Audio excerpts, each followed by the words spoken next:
الحمد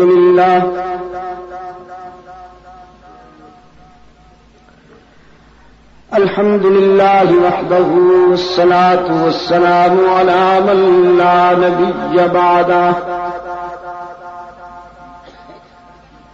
وعلى آله وأصحابه الذين أوفوا عهده الذين هم مفاتيح الرحمة ومصابيح الغرر. أعوذ بالله من الشيطان الرجيم. بسم الله الرحمن الرحيم.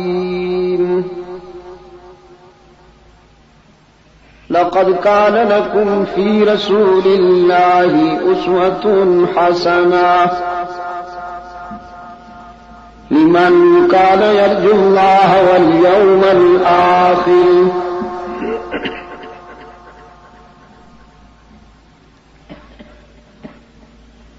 لقد كان في يوسف وإخوته آيات للسائلين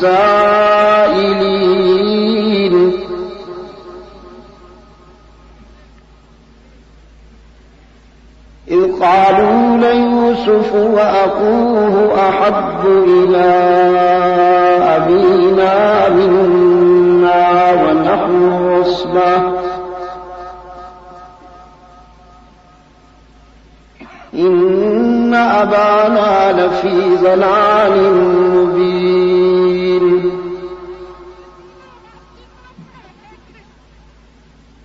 اقتلوا يوسف أو اطرحوه أرضا يخل لكم وجه أبيكم وتكونوا من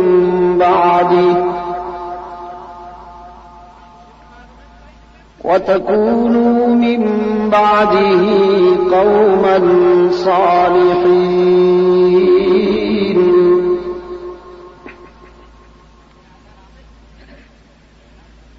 قال قائل منهم لا تقتلوا يوسف وألقوه في غيابة الجب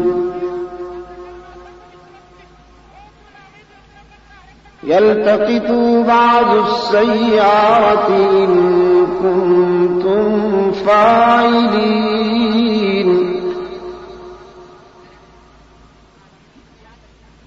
قالوا يا أبانا ما لك لا تأمنا على يوسف وإنا له لناصحون.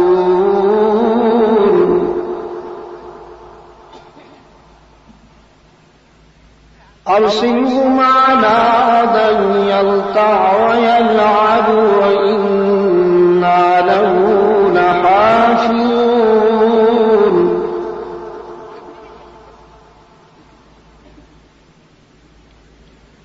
قال إني ليحزنني أن تذهبوا به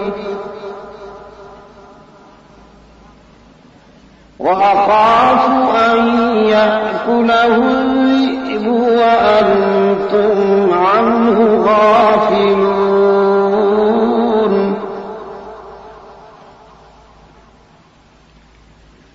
قالوا لئن أكله الذئب ونحن عصبة إنا إذا لخاسرون.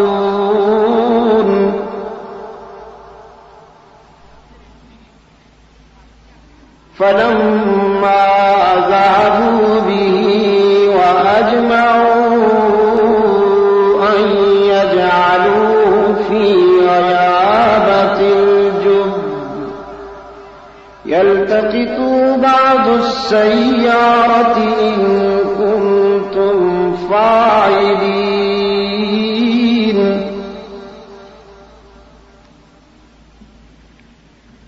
فلما ذهبوا به وأجمعوا أن يجعلوه في غيابة الجب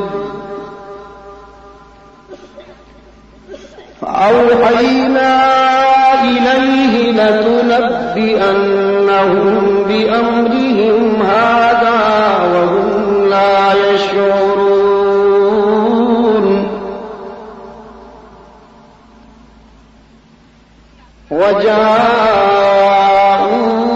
وجاءوا أباهم عشاء يبكون قالوا يا أبانا إنا ذهبنا نستبق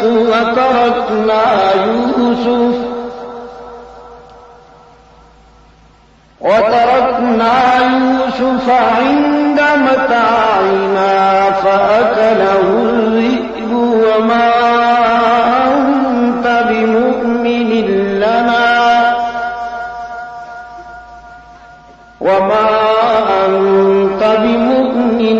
لنا ولو كنا صادقين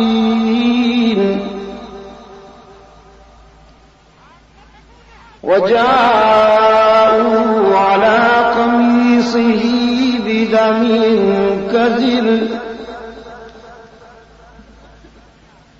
قال بل سولت لكم أنفسكم أمرا فصبر جميل والله المستعان على ما تصفون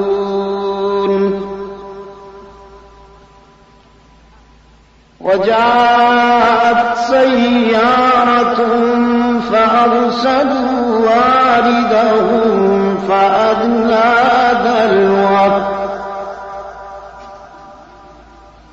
قال يا بشرى هذا غلام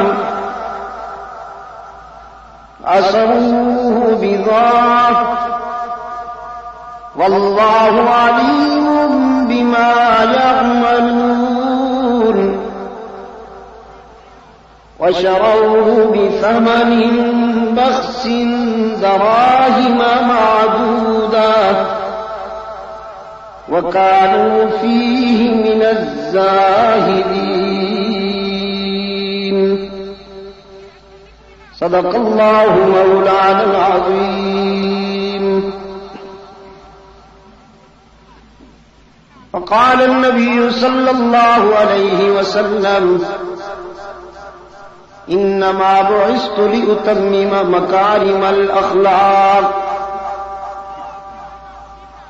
فصدق رسوله النبي الأمي الكريم ونحن على ذلك لمن الشاهدين والشاكرين والحمد لله رب العالمين.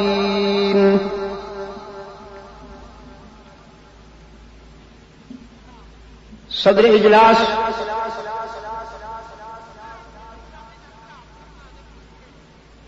ارباب علم و دانش رفقائے جماعت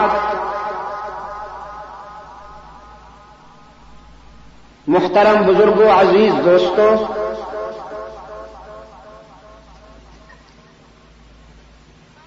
واجب التکریم مائیوں بہنوں اور بیٹیوں مجلس تحفظ حقوق اہل سنت و جماعت کراچی ڈویژن کے زیر اہتمام 3 روزہ سیرت خاتم الانبیاء کانفرنس کا یہ اختتامی اجلاس ہے جو آج 13 دسمبر 1986 یہاں نیو کراچی گودرا کالونی میں انعقاد پذیر ہے اور جس میں ہم سب دعوت و تبلیغ کی نسبت سے جمع ہیں.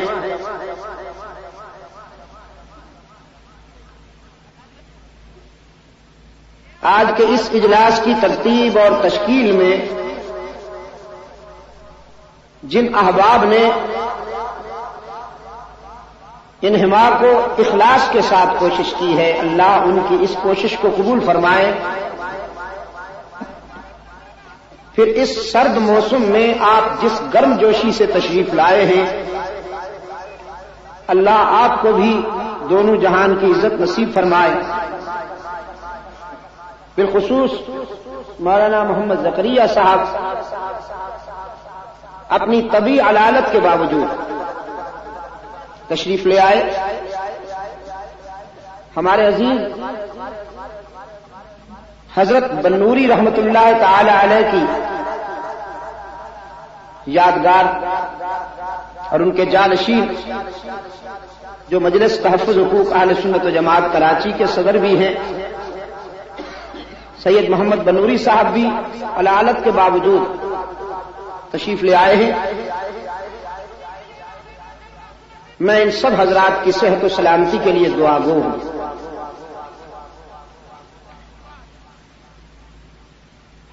سیرت اور وہ بھی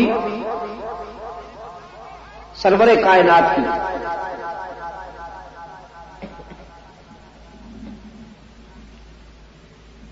اس موضوع پر گفتگو کرنے کے لیے اس عنوان پر لب کشائی کے لیے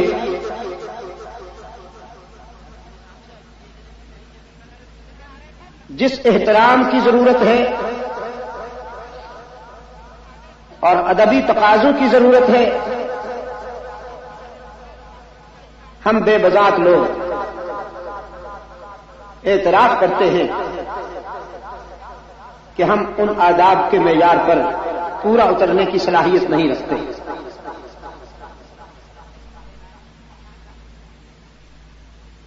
روح الامین کی زبان چاہیے رحمت عالم کی سیرت بیان کرنے کے لیے، اور صدیق اکبر جیسے عشاق کا دل چاہیے ذکر رسول کو سننے کے لیے۔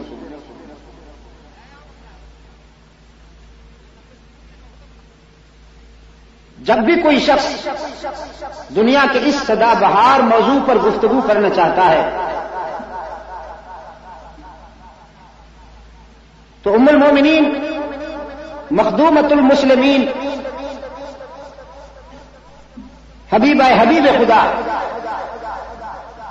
صدیقہ بنت صدیق اکبر سیدہ عائشہ رضی اللہ تعالی عنہا کی زبان سے نکلا ہوا وہ جملہ جو فرزندان اسلام کے استفسار کے جواب میں انہوں نے ارشاد فرمایا، بے ساختہ سامنے آ جاتا ہے۔ صحابہ کرام رضوان اللہ علیہم اجمعین نے پوچھا تھا سیدہ عائشہ سے کہ آپ ہمیں اللہ کے رسول کے اخلاق بتائیے کہ آپ نے اللہ کے محبوب کو بہت قریب سے دیکھا ہے۔ کراچی کے دوستو، دنیا کے دو خوش نصیب انسان ہیں جنہوں نے اللہ کے محبوب کو اتنا قریب سے دیکھا ہے کہ روح الامین کو بھی وہ قرب نصیب نہیں ہوئے۔ ایک مرد ہے، ایک عورت، اور حسن اتفاق کی حد ہے کہ مرد ابو بکر صدیق ہے، عورت انہی کی لخت جگر عائشہ صدیقہ ہے رضی اللہ تعالی عنہما۔ ابو بکر صدیق رضی اللہ تعالی عنہ نے اللہ کے رسول کی جلوتوں کا مشاہدہ کیا ہے، اور ان کی لخت جگر سیدہ عائشہ صدیقہ نے اللہ کے محبوب کی خلوتوں کا مشاہدہ کیا ہے۔ حضور گھر سے باہر کیسے رہتے تھے یہ ابو بکر صدیق بتائے، اور رحمت عالم گھر کی چاردیواری میں کیوں کر بسر کرتے تھے اپنی حیات طیبہ، یہ صدیقہ کائنات بتائے گی۔ اس لیے صحابہ کرام رضوان اللہ علیہ مجمعین نے پوچھا کہ آپ ہمیں اللہ کے رسول کے اخلاق بتائیے، تو سیدہ عائشہ صدیقہ رضی اللہ تعالی عنہا کا بے ساختہ جواب تھا، کان خلقہ القرآن۔ مجھ سے پوچھنے کی کیا ضرورت ہے، قرآن کا مطالعہ کیا کیجئے، قرآن کے ہر ورقے پہ رسول اللہ کا حسن بکھرا ہوا ہے. پیغمبر کے جمال جہاں آرا کو دیکھنے کے لیے قرآن سے بہتر کوئی آئینہ نہیں. عزیز دوستو، کسی کی شخصیت کو سمجھنے کے لیے یوں تو بہت سارے معیار اور کسوٹیاں ہو سکتی ہیں، لیکن چند ایک پیمانے بڑے بے ساختہ ہیں. مثلا اپنے شوہر کو جتنی بیوی سمجھتی ہے شاید کوئی دوسرا نہ سمجھتا. پھر خادم خاص جو اندرون خانہ اپنے آقا کی خدمت میں رہتا ہے وہ بھی بہت قریب سے جانتا ہے. پھر اڑوس پڑوس میں رہنے والے دور رہنے والوں کا بنسبت زیادہ جانتے ہیں اپنے پڑوسی کو. میں ان تینوں پیمانوں پر رحمت عالم صلی اللہ علیہ وسلم کی صداقت کو گوش گزار کروں گا. سب سے پہلے رفیق حیات کے تاثرات وحی کی خلوتوں سے، ہرا کی خلوتوں سے پہلا سبق لے کر رحمت عالم صلی اللہ علیہ وسلم جب گھر تشریف لاتے ہیں تو جلالت وحی سے آپ صلی اللہ علیہ وسلم لرزہ برندام تھے، جس میں اطہر پہ کپکپی تھی اور جبین اطہر پہ پسینے کی بوندیں تھیں جو ہمیشہ وحی کی کیفیت میں نمودار ہوا کرتی تھی.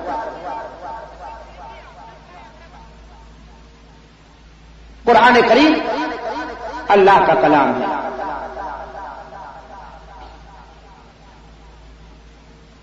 چونکہ صاحب کلام جلیل القدر ہے، اس کے کلام میں بھی جلالت کا وہی عکس. قرآن میں ارشاد ہوا،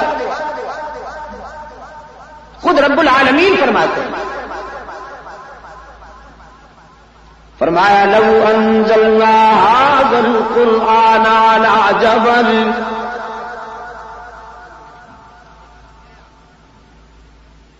لو انزلنا هذا القرآن على جبل لرأيته خاشعا متصدعا من خشية الله.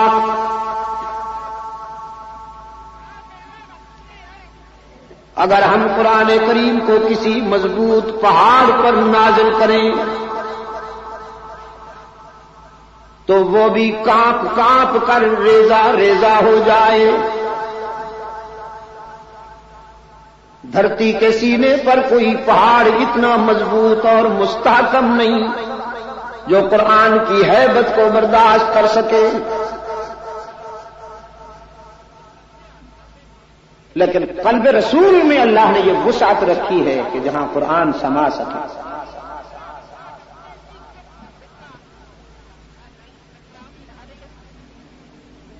ارض و سما کہاں تیری وسعت کو پا سکے،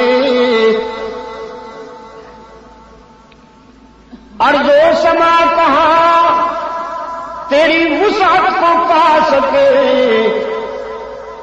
میرا ہی دل وہ ہے کہ جہاں تو سما سکے.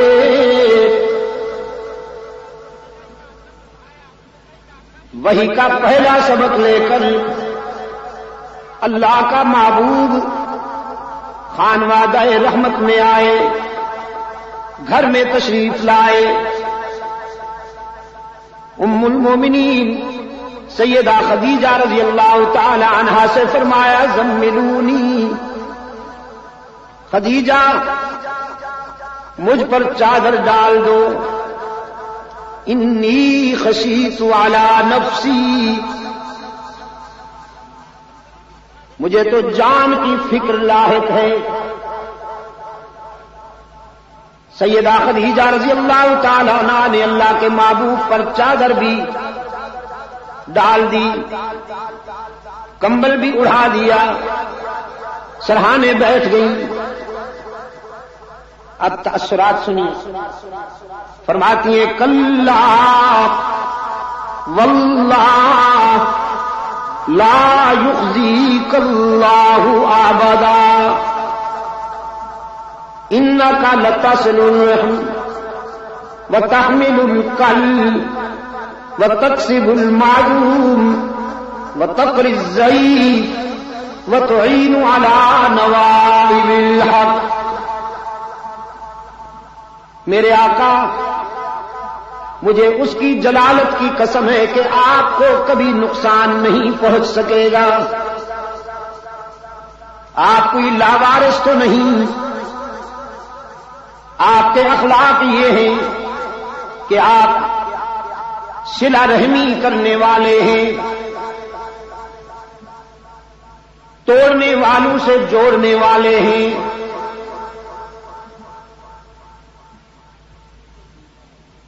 بدخواہوں کے خیر خواہ ہیں۔ صلہ رحمی کا یہی تصور ہے دوستو، صل من قطع کا، جو تم سے توڑے تم اس سے جوڑو، جو تمہیں پتھر مارے تم اسے دعائیں دو، جو تمہیں گالیاں دے تم اس کی خیر خواہی کرو۔ سرکار دو عالم صلی اللہ علیہ وسلم کے اخلاق کا پہلا پرتاؤ جو خدیجہ کی حساس نگاہوں نے محسوس کیا وہ یہی تھا کہ آپ صلہ رحمی کرنے والے ہیں، آپ کمزوروں کا بوجھ اٹھانے والے ہیں، آپ مہمان نواز ہیں، آپ لوگوں کی گمشدہ چیزیں ان کے گھروں تک لوٹانے والے ہیں، اور آپ حق و صداقت کا پرچم اونچا رکھنے والے ہیں۔ 5 خوبیاں بیان کی سیدہ خدیجہ رضی اللہ تعالی عنہا۔ یہاں پر ایک تطبیق ہو گئی ہے، ضمنی طور پر ایک اور رخ بھی عرض کرتا جاؤں۔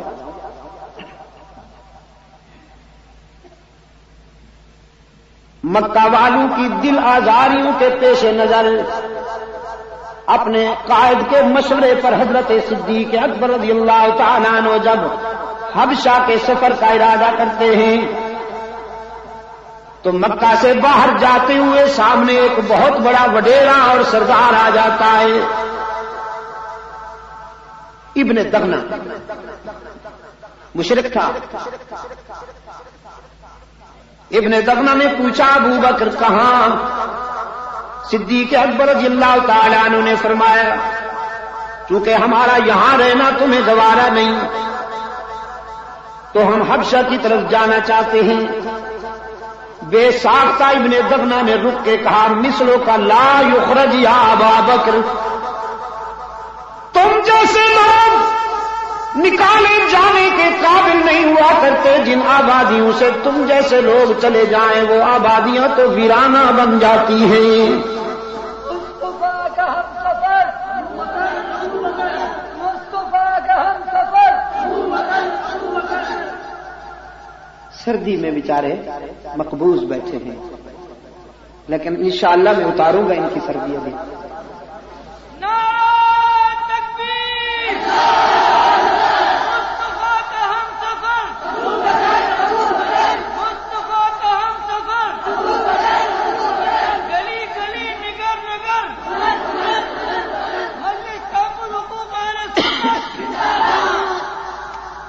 مثلوں کا لا یخرج، ابو بکر تم جیسے لوگ نکالے جانے کے قابل نہیں ہوتے۔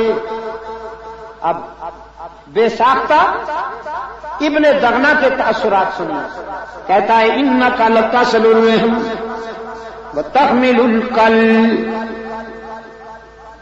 وتقری الضعیف وتکسب المعدوم وتعین علی نوائب الحق۔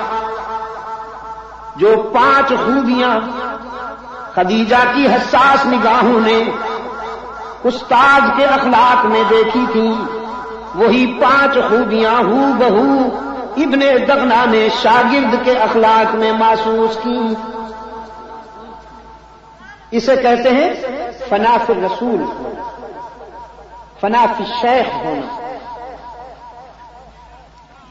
یہ بیوی کے تاثرات تھے. بیویاں اتنی جلدی نہیں مانا کرتی. یقین فرمائیے سارا جہان کسی کی عظمت کا قائل ہو جائے، بیوی بہت کم ہوتی ہے. عزیز دوست، وہ میں ایک سنایا کرتا ہوں حکایت سی. ایک علاقے میں اللہ والے کا بڑا احترام کیا جاتا تھا، لوگ بہت ہی اسے رسپانس دیتے تھے، لیکن اہلیہ ان کی ہمیشہ تنقید کرتی رہتی تھی. مسلح توڑنے کے سوا تو تمہیں اور کوئی کام نہیں، پڑے رہتے ہو ہر وقت. اللہ سے دعا کرتا تھا وہ مظلوم روشن ضمیر کہ الہ العالمین اس کوتاہ نظر کو بھی نگاہ عطا کر کے یہ مجھے پہچان لے کہ گھر کی جو اپوزیشن پیدا ہو گئی ہے یہ تو ختم ہو. اللہ نے کرم کیا، ایک دن قوت پرواز دی، اڑتے ہوئے گھر کے سامنے گزرے. دوسرے لوگوں نے بھی دیکھا، ان کی رفیقہ حیات نے بھی دیکھا. چند لمحوں بعد جب گھر پہنچے تو بیوی کہنے لگی تو بڑا ولی بنتا ہے. ولی ہوں تو ایسے. سبحان اللہ، بن پروں کے آج میں نے دیکھا اللہ کے ایک کامل بندے کو اڑتا ہوا جا رہا تھا. ایمان تازہ ہو گیا، آنکھوں کو ٹھنڈک نصیب ہوئی. سبحان اللہ. یہ مظلوم کہنے لگا اچھا تو اڑنے والے کو پہچانا تھا؟ وہ یہ ناچیز تیرا خامن تو تھا، تیرا شوہر تو تھا، پہچانا نہیں تو نہیں. فوراً بدل گئی، کہنے لگی اچھا تو تھا. وہ میں پہلے سمجھ گئی جو ٹیڑھا ٹیڑھا اڑ رہا ہے وہی نکھٹو ہوگا.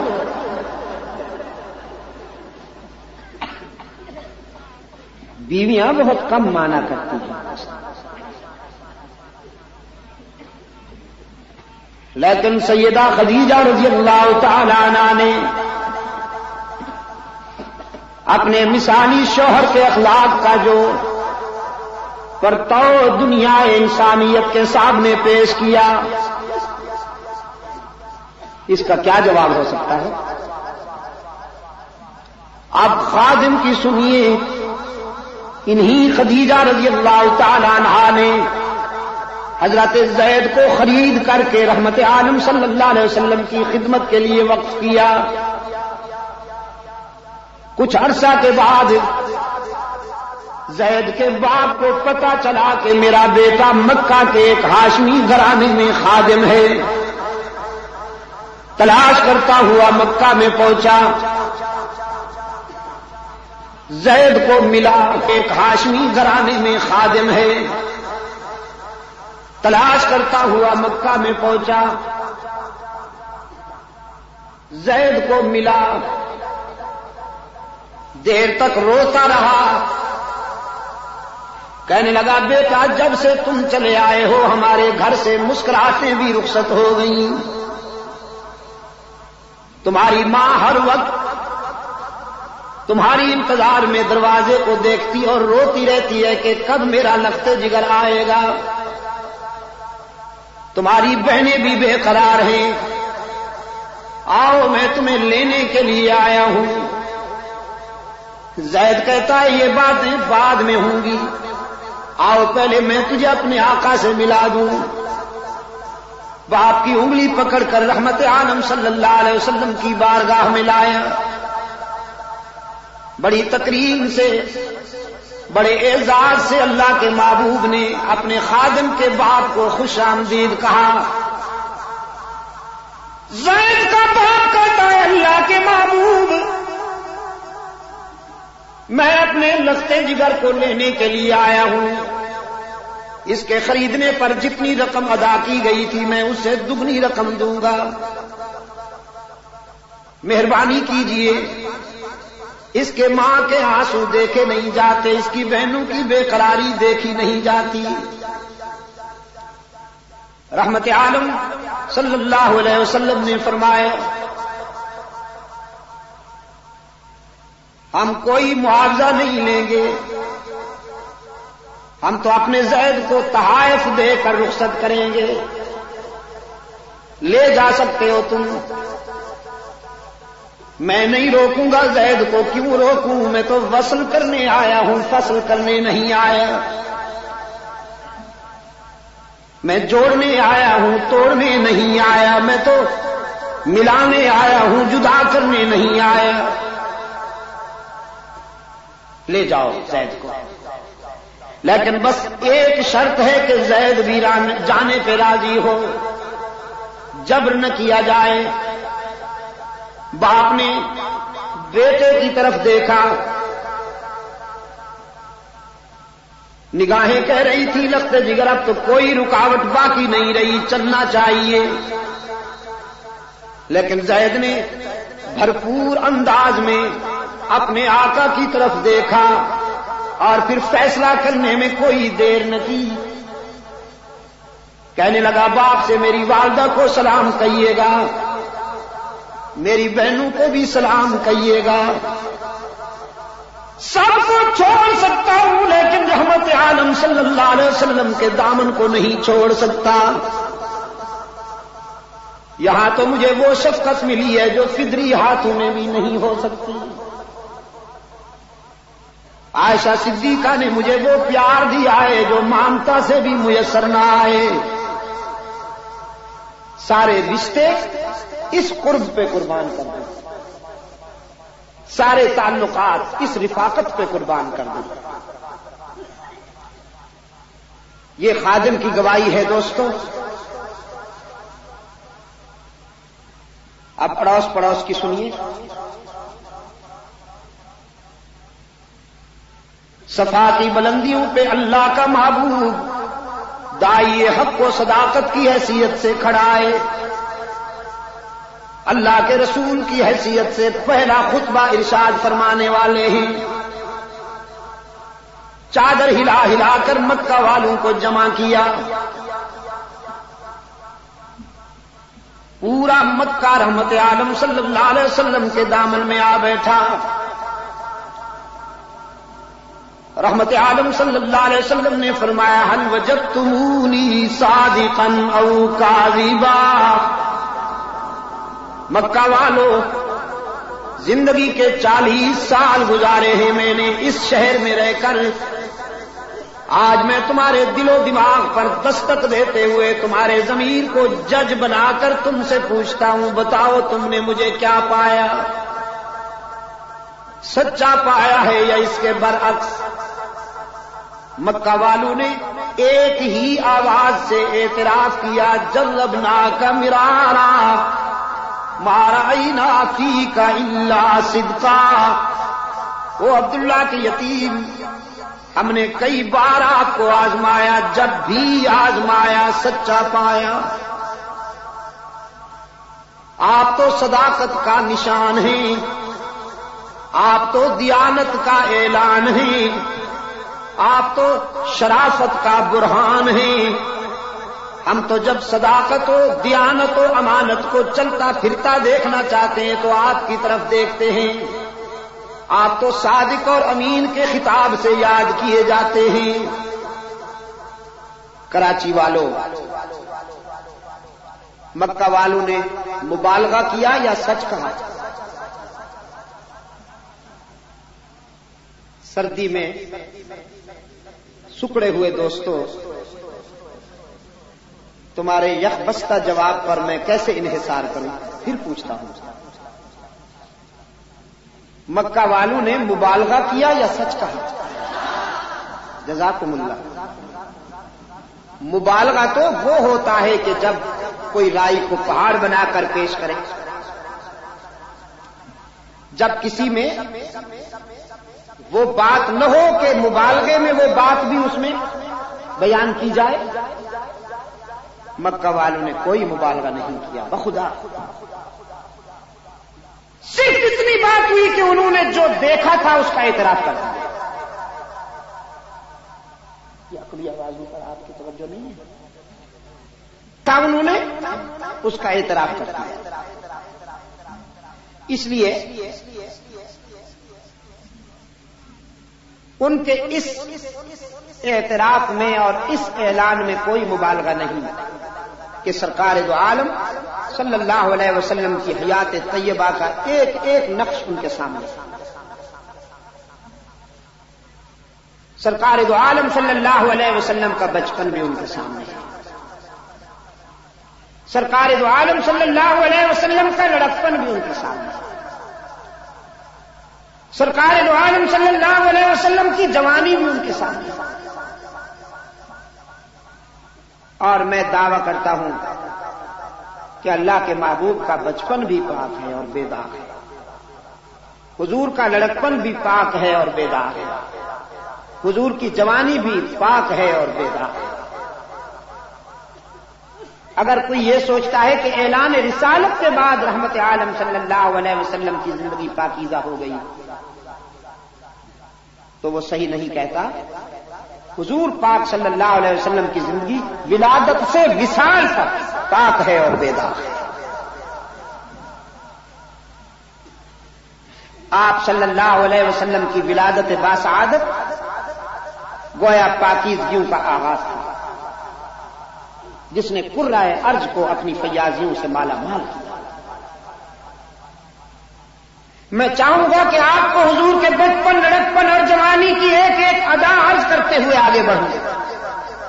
سرکار دو عالم صلی اللہ علیہ وسلم کے بچپن کی ایک ادا. راستہ دے دو نا، یہ کون آ رہی ہے؟ راستہ دے دو. صحابہ نے راستہ دے دیا. حضرت حلیمہ قریب آ گئی. آپ نے اس طرح پلٹ کے دیکھا کہ جیسے یہاں کوئی آ رہی ہے. سیدہ حلیمہ رضی اللہ تعالی عنہا بڑی خوش نصیب ہیں اس معاملے میں دوستوں کہ اپنے پیارے محمد کو اللہ کے رسول کی حیثیت سے بھی انہوں نے دیکھا. یعنی انہوں نے حضور کی رسالت کا زمانہ پایا. اور یہ وہ خوشی ہے جو آمنہ کو بھی نصیب نہ ہو سکی، جو حلیمہ سعدیہ کو نصیب ہو. سرکار دو عالم صلی اللہ علیہ وسلم کی خدمت میں حاضر ہوئی. رحمت عالم صلی اللہ علیہ وسلم نے بڑی تقریب سے حلیمہ سعدیہ کو بٹھایا. حلیمہ سعدیہ نے بھی آگے بڑھ کر اپنے پیارے محمد کا ماتھا چوما. خیر خیریت پوچھی. رحمت عالم صلی اللہ علیہ وسلم نے نبیذ تمر پیش کیا. پانی میں ہلکی ہوئی کھجوریں، ایک طرح کا شربت ہوا کرتا تھا. سیدہ حلیمہ عرض کرتی ہیں اللہ کے محبوب آپ کے بچپن کی ایک ادا سوال بن گئی ہے، آج چاہتی ہوں کہ اس کی وضاحت ہو جائے. آپ جب میرا دودھ پیا کرتے تھے تو ہمیشہ دائیں طرف سے دودھ پیتے تھے، کبھی آپ نے بائیں طرف سے دودھ قبول نہیں کیا حالانکہ وہ آپ کا بچپن تھا. کیوں؟ فطرت مسکرائی اور روح کائنات سے آواز آئی کہ حلیمہ پیغمبر بچپن میں بھی دیوانے نہیں ہوتے، فرزانے ہوتے ہیں. سرکار دو عالم صلی اللہ علیہ وسلم نے فرمایا حلیمہ اسی زمانے میں تیرا ایک سگا بیٹا اور میرا رضائی بھائی عبداللہ بھی تو دودھ پیا کرتا. تو اللہ کی مشیت یہ ہوئی کہ ایک طرف سے میں دودھ پیا کروں، ایک طرف سے میرا بھائی عبداللہ دودھ پیا کرے. مشیت ایزدی کے مطابق دایاں حصہ میرے لیے مخصوص ہو گیا تو میں اسی طرف سے پیتا تھا، بایاں حصہ میرے بھائی کے لیے مخصوص ہو گیا تو وہ اس طرف سے دودھ پیا کرتا تھا. اس میں حیرت کی کون سی بات تھی؟ حلیمہ کہتی ہے یہی بات تو میں پوچھنا چاہتی ہوں کہ عبداللہ تو کبھی کبھی آپ والے حصے سے بھی دودھ پی لیا کرتا تھا، میں نے کوشش بھی کی تو کبھی آپ نے بائیں حصے سے دودھ نہیں پیا. جب وہ آپ کے حصے سے دودھ پی لیتا تھا تو آپ کیوں نہیں پیتے تھے اس حصے سے؟ سرکار دو عالم صلی اللہ علیہ وسلم نے فرمایا حلیمہ عبداللہ تو پی سکتا تھا لیکن مجھے اللہ نے اس لیے شاید بائیں طرف سے دودھ نہیں پینے دیا کہ میں دنیا کو عدل و انصاف کا سبق دینے کے لیے آیا. اگر میں اپنے بھائی کے حصے سے دودھ پی لیتا تو شاید کوئی سوچتا کہ جو اپنے بھائی سے انصاف نہیں کر سکتا وہ دنیا کو کیا عدل و انصاف کا سبق پڑھائے.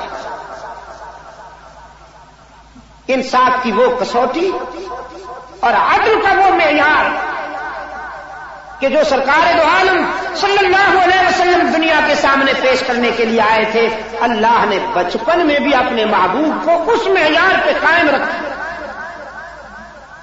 اس لیے میں یہ دعویٰ کرتا ہوں کہ سرکار دو عالم صلی اللہ علیہ وسلم کا بچپن بھی بے داغ ہے اور پاک ہے. لڑکپن کی ایک ادا، رحمت عالم صلی اللہ علیہ وسلم سفر تجارت پر اپنے چچا ابو طالب کے ساتھ مکہ سے شام کی طرف جا رہے ہیں، اور مکہ سے شام کی طرف جانے والے تجارتی قافلوں کو ایک عبوری ٹھکانے پر قیام کرنا ہوتا تھا جہاں ٹھنڈا اور میٹھا پانی تھا، چشمہ تھا، گھنی چھاؤں کے درخت تھے، اور اس ٹھکانے کا اہتمام ایک عیسائی کرتا تھا تاریخ میں جس کا نام بحیرہ راہب آیا ہے. آج یہ قافلہ پہنچا جس میں رحمت عالم صلی اللہ علیہ وسلم شامل تھا. بحیرہ راہب اپنے مکان کے بالائی حصے پہ بیٹھا ہے. جب یہ قافلہ ایک درخت کے سائے میں آ کر بیٹھا تو بحیرہ اپنے مکان کے بالائی حصے سے اتر کر قافلہ والوں کے قریب آیا. پوچھا کہاں سے آئے ہو؟ بتایا گیا مکہ سے. پوچھا تمہارا امیر کون ہے؟ انہوں نے ابو طالب کی طرف اشارہ کیا کہ یہ ہاشمی سردار ہمارا امیر قافلہ ہے. پھر اس نے پوچھا کہ اس لڑکے کا کیا نام ہے؟ قافلہ والوں نے کہا محمد اور احمد صلی اللہ علیہ وسلم. بساختہ صلی اللہ علیہ وسلم کہہ دیا کیجیے کام آئے گا. محمد صلی اللہ علیہ وسلم جزاکم اللہ. اس لیے محمدی بھی ہم ہیں، احمدی بھی ہم ہیں. یاد رکھیے گا، جو شخص مرزائیوں کو احمدی کہتا ہے یا وہ جاہل ہے یا قادیانی ہے. مرزائی جو ہیں یہ صرف مرزائی ہیں یا قادیانی ہیں، احمدی نہیں ہے. محمدی اور احمدی مسلمان ہیں. آپ سمجھے؟ مرزائیوں کو کبھی احمدی نہ کہا جائے. ہمارے جدید تعلیم یافتہ دوست، یہ بابو قسم کے لوگ، یہ بیچارے چونکہ عربی اصطلاحات سے ذرا کچھ اجنبیت ہوتی ہے، لارڈ میکالے کے نظام تعلیم کے فیض یافتہ، عربی اصطلاحات سے ذرا اجنبیت ہوتی ہے تو وہ عموماً مرزائیوں کو کیا کہتے ہیں؟ احمدی. یہ وضع شیفی غیر محل ہی ہے، ظلم ہے، اس سے بچنے کی کوشش کیا کرو. اس کو کبھی غلام احمد بھی نہیں کہنا چاہیے، صرف غلام قادیانی. مرزا غلام قادیانی. حضرت شاہ صاحب پر اللہ کی رحمتیں ہوں، سید عطا اللہ شاہ بخاری رحمۃ اللہ علیہ فرمایا کرتے تھے خواب میں ایک دن مرزا صاحب مل گئے، کہنے لگے آپ تو میرے پیچھے پڑ گئے، حالانکہ قرآن میں میرا تذکرہ ہے. شاہ صاحب نے فرمایا قرآن میں تیرا تذکرہ تو میں نے نہیں پڑھا. قارون کا پڑھا، فرعون کا پڑھا، حامان کا، شداد کا تذکرہ پڑھا، تمہارا تذکرہ تو وہاں نہیں آیا. کہنے لگا جی وہ تو غلط لوگ تھے، میرا تذکرہ تو انبیاء کی صف میں آتا ہے، رسولوں کی صف میں. حضرت عیسیٰ علیہ الصلوۃ والسلام نے اپنی قوم کو جب بشارت دی تھی تو کہا تھا یاتی من بعدی اسمہ احمد، میرے بعد اللہ کا آخری رسول آئے گا جس کا نام احمد ہوگا. تو کہنے لگا میں وہی احمد تو ہوں، اس لیے تو میرے فالوورز جو ہیں جو مجھے مانتے ہیں وہ خود کو احمدی کہلاتے ہیں. شاہ صاحب رحمۃ اللہ علیہ فرمانے لگے وہ تو احمد کی بات تھی صلی اللہ علیہ وسلم جو ہمارے آقا ہے، جس کے ہم رضاکار ہیں، تو غلام احمد کہلاتا ہے. بدبخت، یہ احمد ہونے کا تجھے کب سے خوش فہمی ہو گئی؟ خیال کب آیا ہے؟ کہنے لگا غلام تو یوں ہی والدین نے چپکا دیا تھا، غیر ضروری ہے، اسے ہٹا دیا جائے تو احمد نہیں بچتا، تو میرا غلام زائد ہے، اسے ہٹا دیا جائے تو احمد بچتا ہے تو میں وہی احمد ہوں. شاہ صاحب رحمۃ اللہ علیہ پر ایسے موقع پر اللہ کا فضل ہوا کرتا تھا, بڑا برجستہ جواب ملتا تھا. فرمانے لگے تیرا غلام زائد ہے تو عطا اللہ پر میرا عطا زائد ہے. تیرا غلام والدین نے چپکا دیا تو عطا اللہ پر میرا عطا والدین نے چپکا دیا. تو اگر غلام کے بغیر احمد بنے گا تو پھر مجھے عطا کے بغیر اللہ سمجھو. جب اللہ کہہ رہا ہے کہ تو میرا نبی نہیں ہے تو تیرے لیے گنجائش کہاں سے نکل آئی؟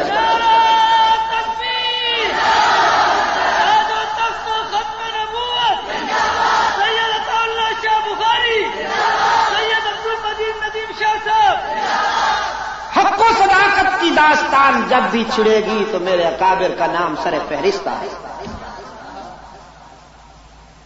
جب صداقتوں کا تذکرہ ہوگا تو میرے اسلاف کے نام سر فہرست چمکتے ہوئے ملیں گے. اللہ کی کروڑوں رحمتیں ہیں. اللہ ان کی قبروں کو اپنے فضل و کرم سے معمور کر دے.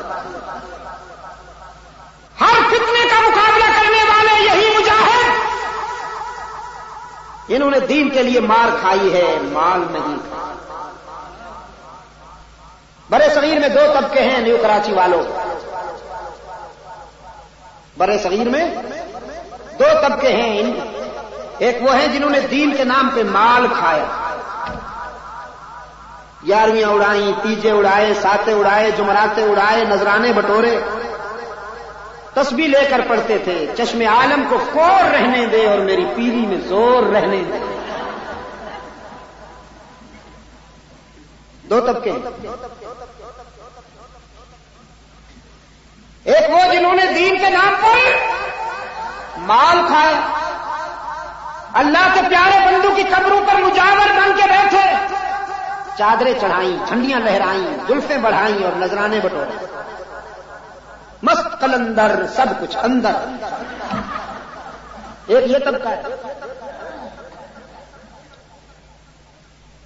غریب محنت کرتا ہے وہ بھی اللہ کا بندہ ہے, اور یہ بھی وہ بھی نطفہ ناپاک سے بنا ہے, یہ بھی وہ بھی خاکی ہے, یہ بھی اس نے بھی قبر میں جانا ہے, انہوں نے بھی. لیکن اللہ کے کچھ بندے معبود ہی بن بیٹھے. اقبال کہتا ہے بزرگوں کی قبروں پہ چادر چڑھا کر, جھنڈیاں لہرا کر, زلفیں بڑھا کر سج دھج کے بیٹھ جاتے ہیں. محنت کش مزدوریاں کرتا ہے, دن بھر پسینہ بہاتا ہے, اسے مشکل سے دال روٹی ملتی ہے, اور حضرت صاحب کا بزنس ایسا ایور گرین ہے وداؤٹ لاس. اس کا سائز ہے کہ بڑھتا جا رہا ہے, سائز بڑھتا جا رہا ہے. حضرت صاحب کرسی میں نہیں سما سکتے. یہ چھوٹی موٹی کرولا کاریں جو ہیں ان کے تو گیٹ میں حضرت صاحب نہیں گھس سکتے. دو طبقے ہیں برے صغیر میں, دو طبقے. ایک دین کے نام پر مال کھانے والوں کا طبقہ, اور دوسرا دین کے نام پر مار کھانے والوں کا. اللہ کی کروڑوں رحمتیں ہوں میرے اسلاف. انہوں نے دین کے لیے مار کھائی اور تاریخ بنائی, ہر فتنے کا ڈٹ کر مقابلہ کیا. فرنگی اقتدار کا جنازہ اٹھایا, برطانوی سامراج کو وہ سبق پڑھایا کہ قیامت تک نہیں بھولیں گے. انگریز کے ریکارڈ میں باغیوں کی جو فہرست ہے, انگریز کے ریکارڈ میں باغیوں کی جو فہرست ہے, تو انگریز کے باغیوں میں سر فہرست جو نام آتے ہیں وہ ولی اللہ قافلے کے رضاکاروں کے نام ہیں. محمود حسن کا نام چمک رہا ہے انگریز کے سے بغاوت کرنے والوں میں.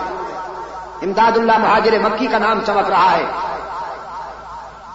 انگریز سے بغاوت کرنے والوں میں. عزیز دوستو, شاہ عبد العزیز رحمت اللہ علیہ کا نام چمک رہا ہے, سید مدنی کا نام چمک رہا ہے.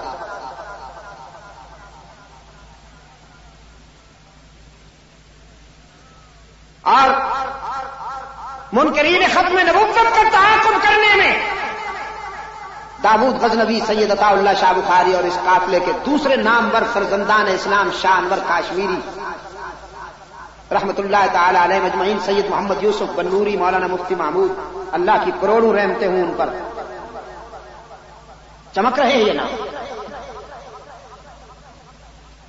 تو برے صغیر میں دو طبقے، ایک شدائیوں کا طبقہ اور ایک حلوائیوں کا طبقہ. ایک مجاہدین سربکف مجاہدوں کا طبقہ اور دوسرا نذرانہ بدامن مجاوروں کا طبقہ،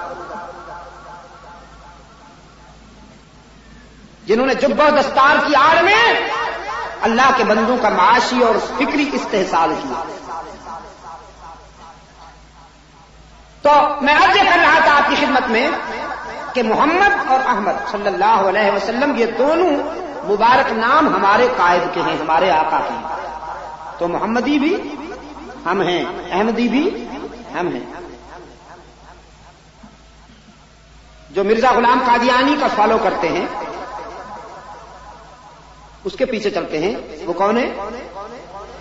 ہاں، قادیانی یا مرزائی، مرزائی یا قادیانی.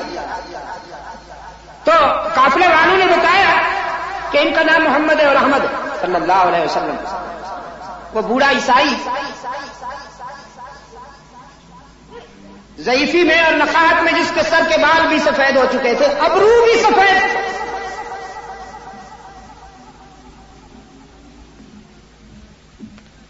وہ پوچھتا ہے کہ اس لڑکے کا باپ کون ہے؟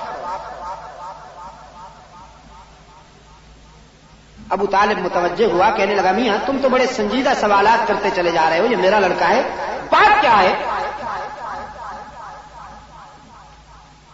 اب بحیرہ راہب نے ہاتھ میں جو اس کے اوراق تھے ان کی طرف غور سے دیکھا اور رحمت عالم صلی اللہ علیہ وسلم کے چہرہ انور کی طرف بھی غور سے دیکھا.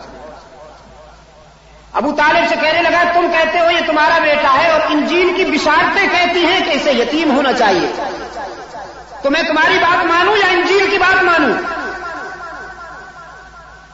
بات ہی ایسی تھی کہ ابو طالب چونک گیا، کہنے لگا یہ تو واقعی یتیم ہے، میرے بھائی کا لڑکا ہے، میں ان کا چچا ہوں، اور چچا چونکہ باپ کی جگہ ہوتا ہے میں نے تو اس نسبت سے اسے اپنا بیٹا کہہ دیا، اور ویسے بھی میں اپنے بیٹوں سے زیادہ اس کو عزیز رکھتا ہوں، لیکن تمہیں یہ کیسے معلوم ہو گیا کہ اسے یتیم ہونا چاہیے اور یہ کوئی غیر معمولی شخصیت ہے؟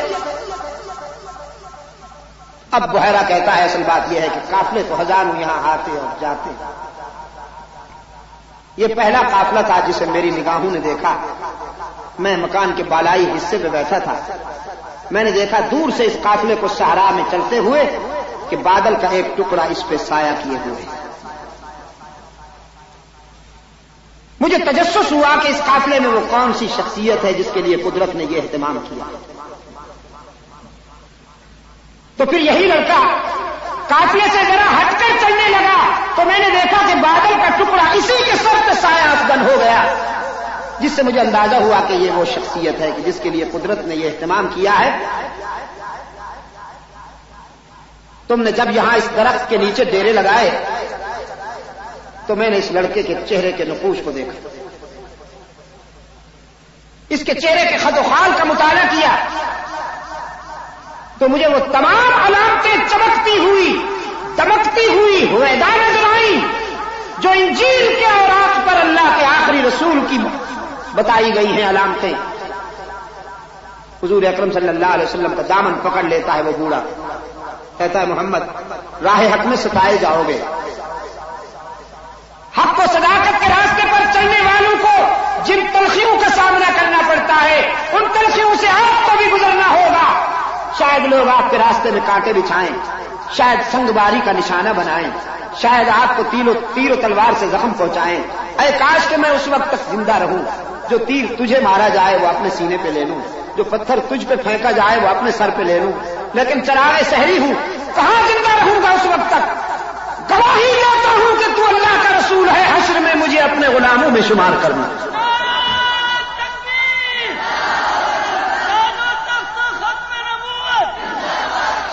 صحابہ یہ تو میرے آقا ہیں کراچی کے روشن ضمیروں،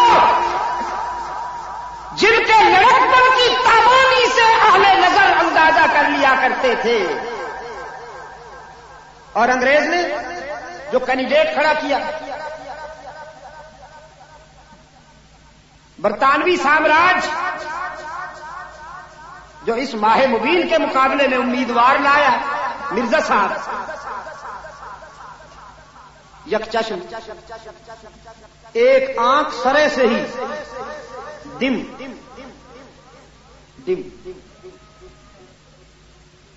کینیڈا میں کچھ حضرات نے مجھ سے کہا کہ آپ یہ مرزا غلام قادیانی کو جس انداز میں پیش کرتے ہیں کہیں یہ زیادتی تو نہیں؟ میں نے کہا زیادتی تو جب ہوتی کہ ہم اپنی طرف سے کوئی بات کہتے ہیں، یہ ساری چیزیں جو ہم بیان کرتے ہیں یہ اس کی تحریروں میں ہیں، اس نے خود لکھا ہے کہ میں یہ تھا اور وہ تھا۔ سیرت مسیح ماعود جو پرانا نسخہ ہے وہ میرے پاس رکھا ہوا ہے، جس میں لکھا ہے کہ حضرت صاحب بہت سادہ ہوا کرتے تھے، بہت سادہ ہوا کرتے تھے، اور سادگی کا یہ عالم تھا کہ شیروانی کا نیچے والا بٹن اوپر کے سوراخ میں لگا لیا کرتے تھے،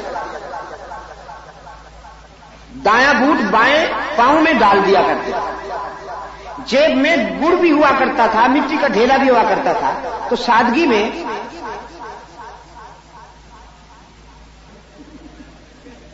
گڑ سے استنجا کر لیا کرتے تھے اور مٹی کا ڈھیلا تناول فرما لیا کرتے تھے۔ یہ سادگی ہے یا حماقت ہے؟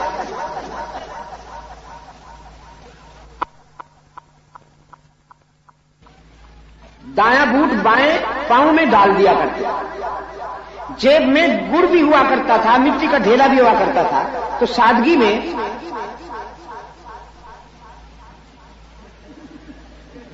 گڑ سے استنجا کر لیا کرتے تھے اور مٹی کا ڈھیلا تناول فرما لیا کرتے تھے۔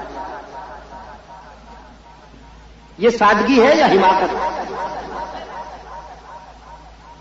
اگر یہاں گودرا کالونی میں کوئی شخص آپ کو نظر آئے کہ نیچے والا بٹن اوپر کے سوراخ میں لگا ہوا ہو، دائیں بوٹ بائیں پاؤں میں اور بائیں بوٹ دائیں پاؤں میں پڑا ہوا ہو، سر پہ شلوار باندھ کر ایک دن آ گئے سرخ رنگ کی، کسی نے پوچھا حضرت یہ کیا ہے؟ اتار کے دیکھا تو کہنے لگا سوری، وہ کھوٹی کے ساتھ پگڑی لٹکی ہوئی تھی، میں نے سمجھا یہ پگڑی باندھ رہا ہوں، یہ تو بشیر کی ماں کی شلوار باندھ کے آ گیا۔ اگر اس حلیے میں آپ کو کوئی آدمی نظر آ جائے تو آپ کی رائے کیا ہوگی کہ یہ سادہ ہے یا پاگل؟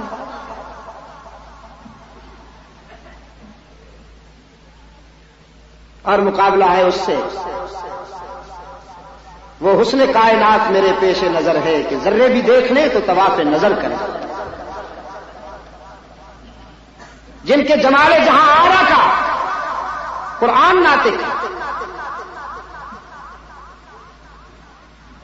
جس کے جبین کی طلعت کو قرآن والضحیٰ سے معنون کرتا ہے، اور جس کے زلفوں کی سیاہی کو قرآن واللیل اذا سجا سے معنون کرتا ہے، جس کے در و دیوار کے تذکرے قرآن کے اوراق میں بکھرے ہوئے ہیں، خاک کے وہ ذرے، وہ مٹی کہ جو رحمت عالم صلی اللہ علیہ وسلم کے قدوم میمنت نجوم سے مس کر جائے، اس مٹی کے تذکرے قرآن میں آئے ہیں۔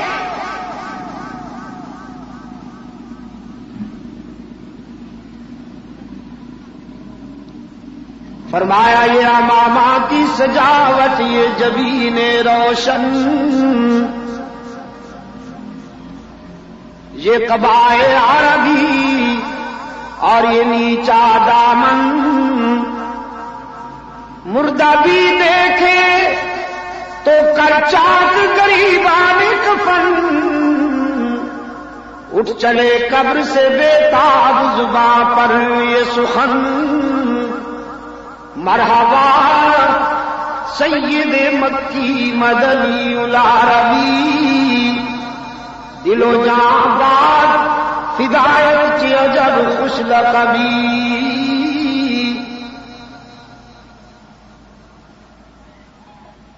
سرکار دو عالم صلی اللہ علیہ وسلم کے یہ لڑکپن کی دمکتی ہوئی ادا ہے جسے اہل نظر دیکھ کر پہچان جاتے ہیں اور جان جاتے ہیں۔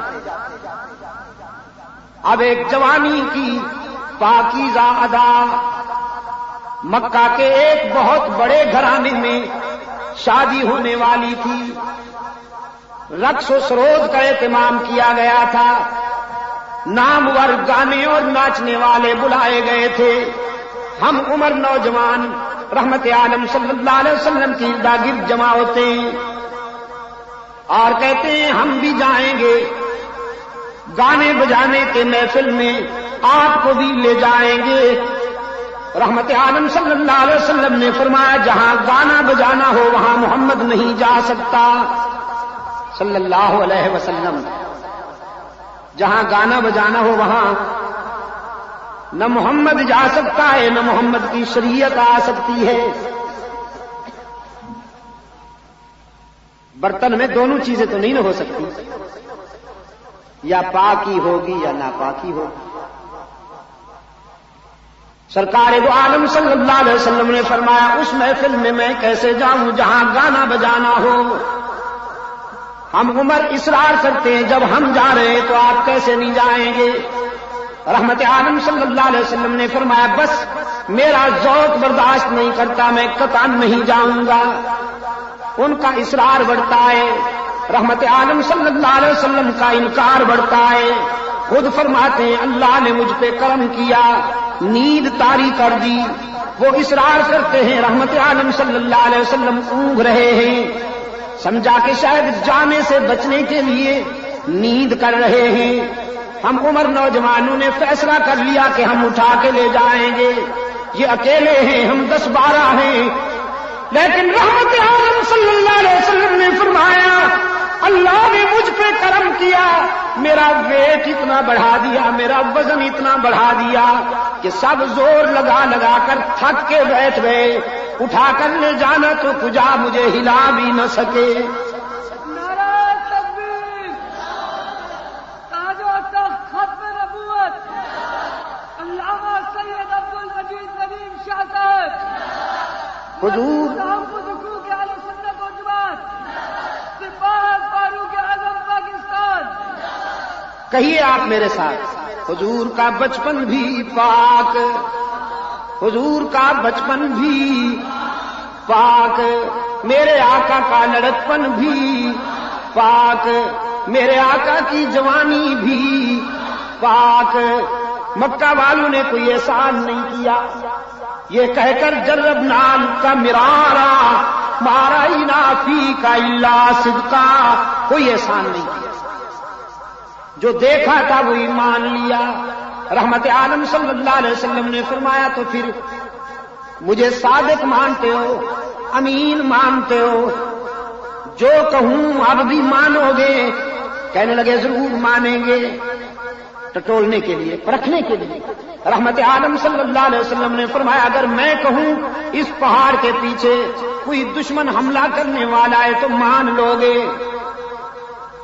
اب لیڈروں نے ایک دوسرے کی طرف دیکھا، ہم پہ حملہ کون کرے گا؟ ہم تو بہت مضبوط ہیں، قبائل سے ہمارا اتحاد ہے، ہماری داخلہ اور خارجہ پالیسیاں بڑی مستحکم ہیں، ہم پہ حملہ کون کرے گا؟ رحمت عالم صلی اللہ علیہ وسلم کی نگاہیں پوچھ رہی تھی میں کہوں تو؟ مکہ والوں نے ایک ہی آواز سے کہا بظاہر تو بہت مشکل ہے آج ہم پہ کوئی حملہ آور ہو سکے، لیکن اگر آپ کہیں تو ماننا پڑے گا، اس لیے کہ یہ زبان ہی ایسی ہے کہ اس سے کبھی جھوٹ نکلا ہی نہیں صلی اللہ علیہ وسلم۔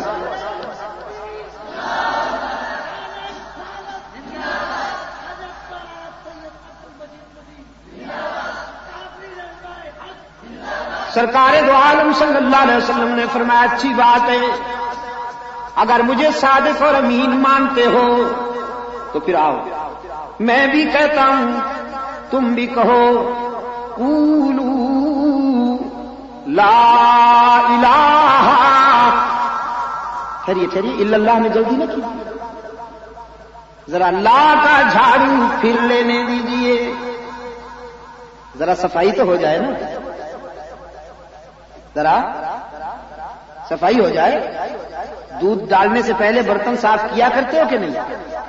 ہاں. اللہ کا دودھ ڈالنے سے پہلے ذرا لا کا جھاڑو پھر لینے دو. سینہ صاف تو ہو جائے نا ذرا. لا الہ.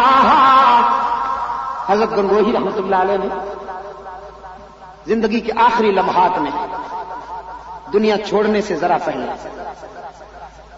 بڑے خاص تاثر سے فرمانے لگے. ہر تمنا دل سے رخصت ہو گئی.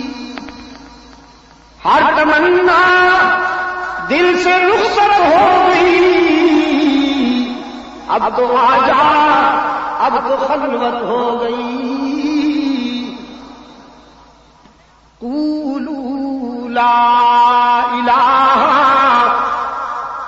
میں بھی کہتا ہوں تم بھی کہو کوئی نہیں معبود کوئی نہیں مسجود. اب شروع ہو رہی ہے وہ شاہراہ جہاں پر راستے جدا ہوتے ہیں. ایک ہی کا راستہ دوسرا بھی کا راستہ. ہوس کہتی ہے بھی کو اپناؤ. ہوس کہتی ہے بھی کو اپناؤ اور عشق کہتا ہے ہی کا نعرہ لگاؤ. اب آج گودرا کالونی میں بیٹھا ہوں دیکھوں گا یہاں ہی والے کتنے ہیں. اور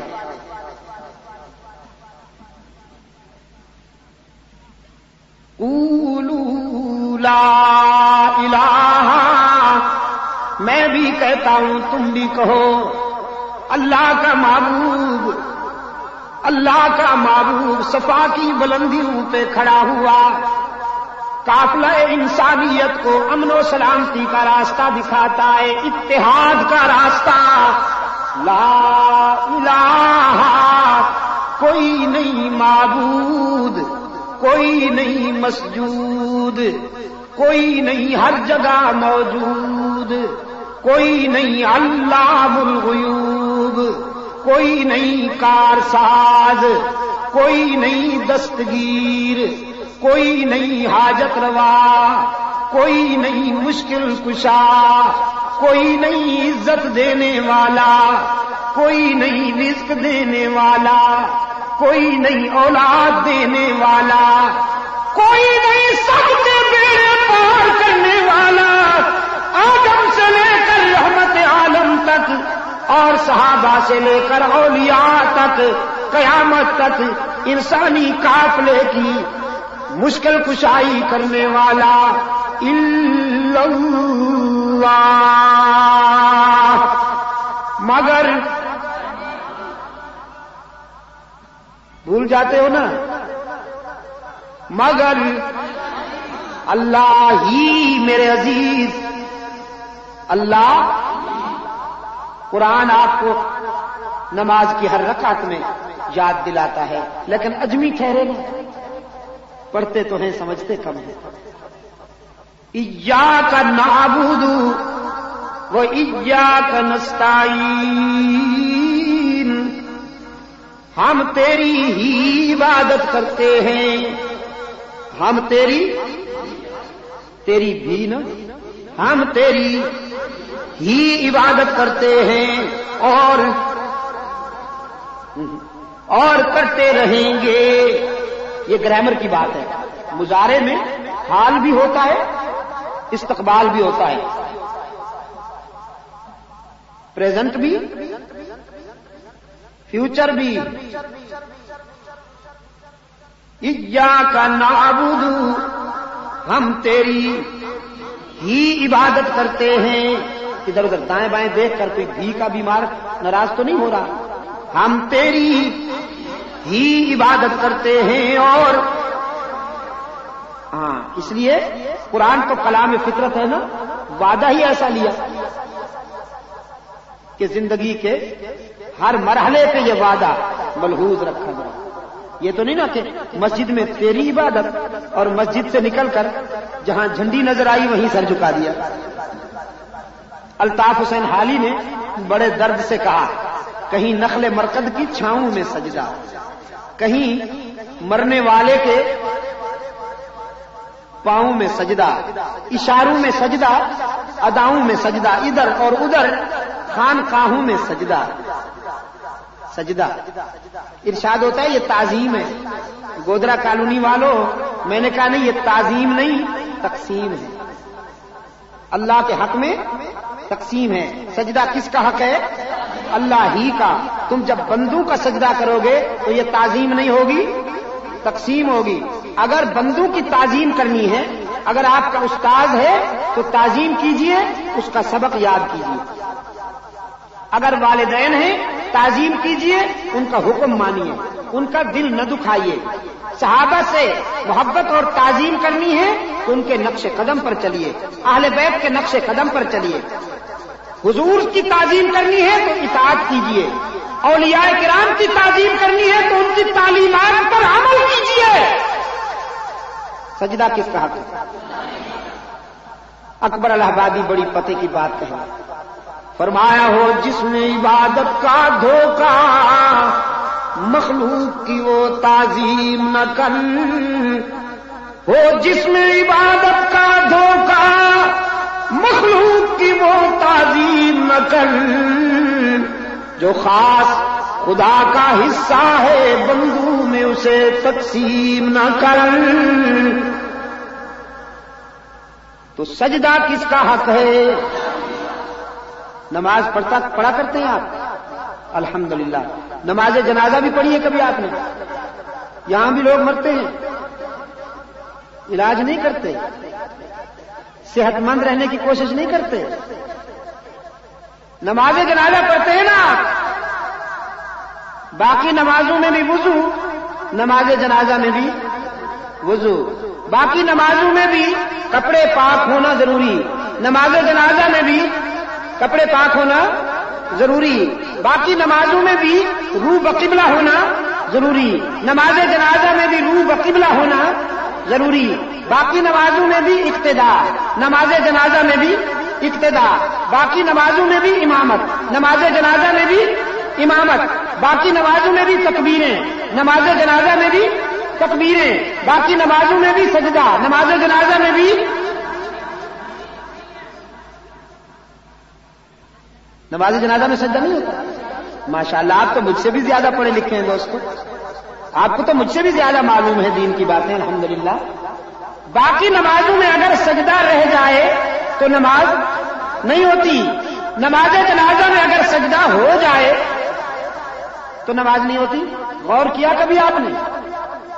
ہے وہ بھی اللہ کی عبادت ہے، یہ بھی اللہ کی عبادت۔ وہاں سجدہ چھوٹ جائے تو نماز قبول نہیں، جہاں سجدہ ہو جائے تو عبادت قبول نہیں۔ اور کیا کبھی آپ نے؟ فلسفہ یہ ہے دوستو، جب آپ دوسری نمازیں پڑھتے ہیں تو آپ کے سامنے اللہ کے سوا کوئی نہیں ہوگا۔ حکم ہے نمازی کے آگے نہ گزرو کہ اس کا لنک ڈسٹرب ہوگا، اس کے رابطے میں خلل ہوگا، اس کے آگے گزرنا بھی نہیں چاہیے۔ آپ فرائض پڑھ رہے ہوں، واجبات پڑھ رہے ہوں، سنتیں پڑھ رہے ہوں یا مستحبات و نوافل پڑھ رہے ہوں، جب آپ باقی نمازیں پڑھتے ہیں تو آپ کے سامنے اللہ کے سوا کسی کا تصور نہیں ہوتا۔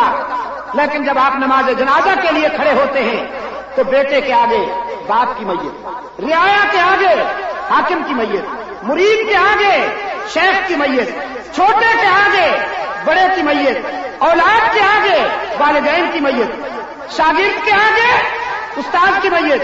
یہاں اللہ نے فرمایا وضو بھی بناؤ، کپڑے بھی پاک پہن کر آؤ، نیت بھی کرو، قبلہ رخ ہو کر کھڑے ہو جاؤ، قیام بھی کرو، تکبیر بھی کہو، اقتدا بھی کرو، امامت بھی کرو، لیکن سجدہ نہیں کرنے دوں گا، اس لیے کہ اگر یہاں تم جھک جاؤ تو تمہارے آگے شیخ کی، استاد کی، باپ کی، حاکم کی میت پڑی ہوگی، سامنے سے کوئی یہودی گزرے، سامنے سے کوئی عیسائی گزرے، سامنے سے کوئی ہندو گزرے، کوئی غیر مسلم گزرے، وہ تمہیں میت کے آگے جھکا ہوا دیکھے تو کہیں خیال کرے کہ مسلمان اللہ کا سجدہ بھی کرتے ہیں، باپ کے سامنے بھی جھکتے ہیں، استاد کے سامنے بھی جھکتے ہیں، شیخ کے سامنے بھی جھکتے ہیں، اپنے حاکم کے آگے بھی جھکتے ہیں، زندگی میں نہیں جھکتے تو کم از کم موت کے بعد دفن کرنے سے پہلے اس کا سجدہ ضرور کر لیتے ہیں.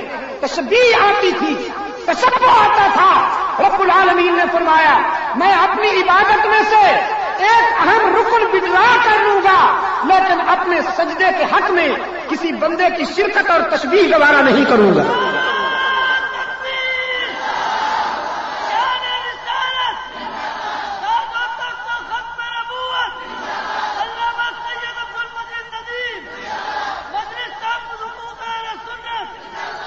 کراچی کے روشن ضمیروں میں آپ سے پوچھتا ہوں, میت جنازے کے وقت زمین سے اوپر ہوتی ہے یا زمین کے اندر ہوتی ہے؟ زمین سے اوپر ہوتی ہے نا. زمین سے تقریباً 1.5 فٹ 2 فٹ یا 1.25 فٹ اوپر ہوتی ہے.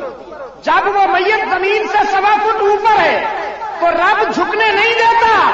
جب وہی میت زمین میں 4 فٹ اندر چلی جائے پھر جھکنے کی گنجائش کہاں سے نکل آئی ہے مولانا فنکار صاحب؟ پھر تعظیمی سجدے کی گنجائش کہاں سے نکل آئی ہے؟ سجدہ کس کا حق ہے؟ گھی پہ ضرب لگانی ہے تاکہ بھی کے بیماروں کو اللہ شفائے کاملہ عطا فرمائے. دیکھو ہم تو دعا کرتے ہیں, یقین کرو ہم دعا کرتے ہیں. We are messenger of comfort and peace and love. انشاءاللہ یہاں نفرتیں نہیں بانٹی جائیں گی, انشاءاللہ یہاں انتشار نہیں ہوگا. توحید و سنت کے معیار پر ہم دعوت اتحاد دیتے ہیں. رحمت عالم صلی اللہ علیہ وسلم کی سیرت کو سمجھو, چاہے کچھ ہو جائے توحید کا پرچم اونچا رہے.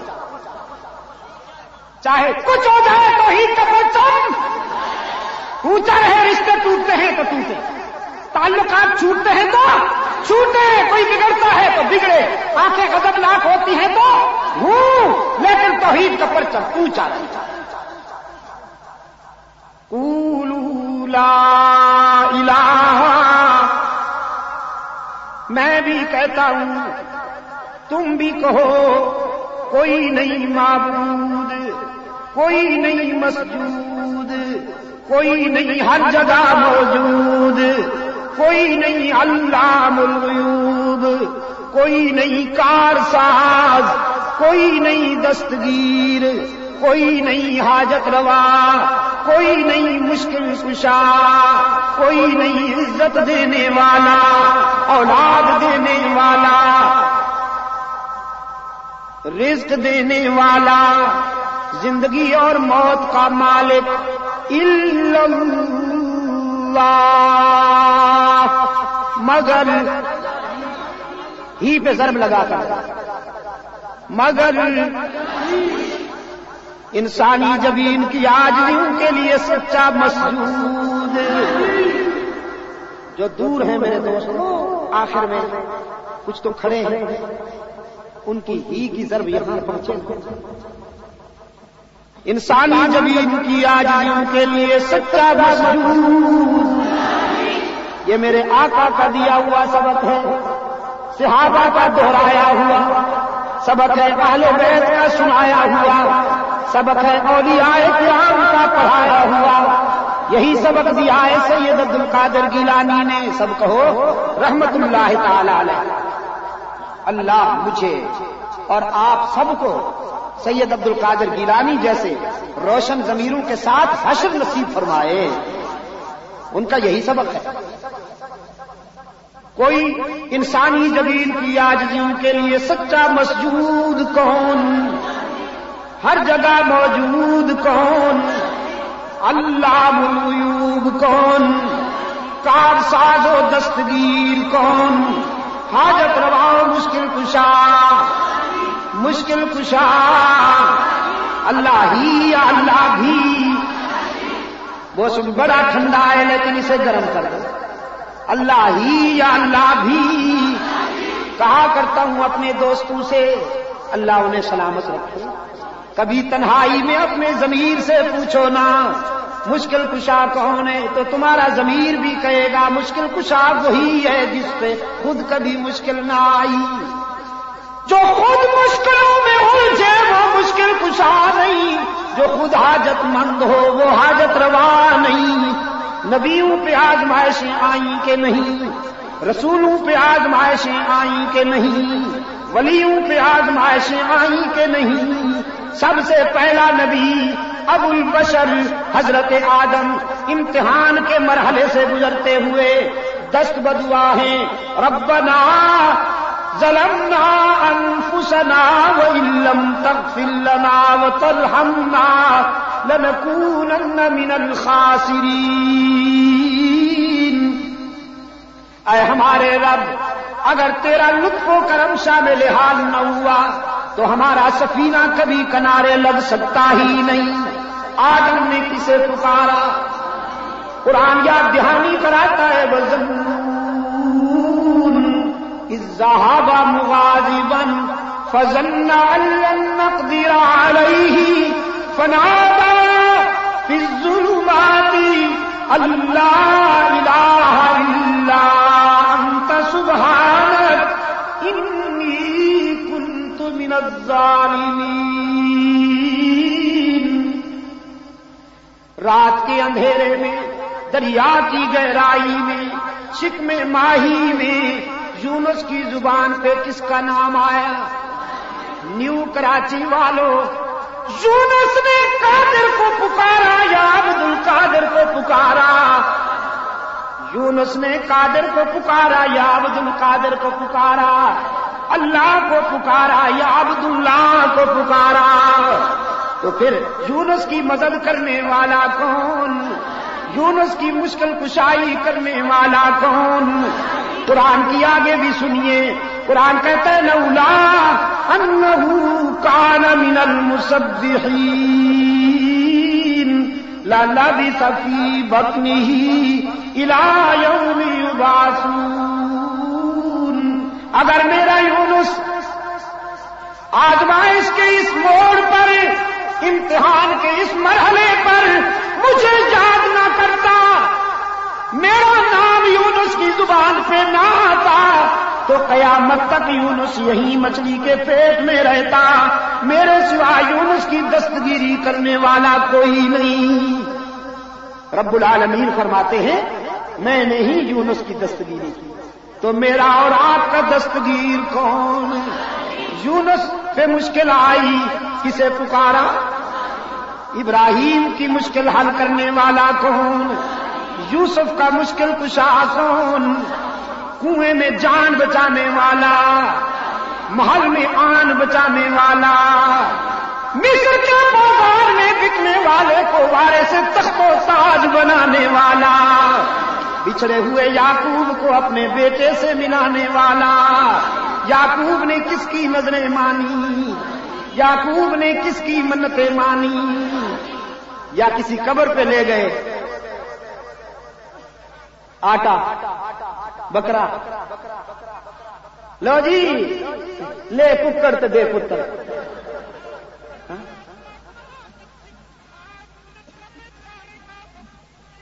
انبیاء نے نظریں کس کی مانی؟ بولو نا۔ رسولوں نے نظریں کس کی مانی؟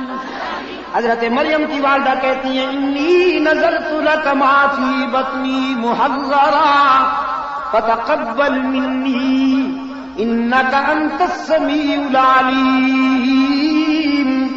مریم کہتی ہے انی نذرت للرحمن صوما فلن اکلم اليوم انسیا۔ یونس کا مشکل کشا، یوسف کا مشکل کشا، یعقوب کا مشکل کشا، میرے آقا کا یہی پیغام تھا جو مکہ والوں سے ہضم نہ ہوا۔ مکہ والوں سے ہضم اس لیے کہ انکم رکتی تھی، نذرانے رکتے تھے۔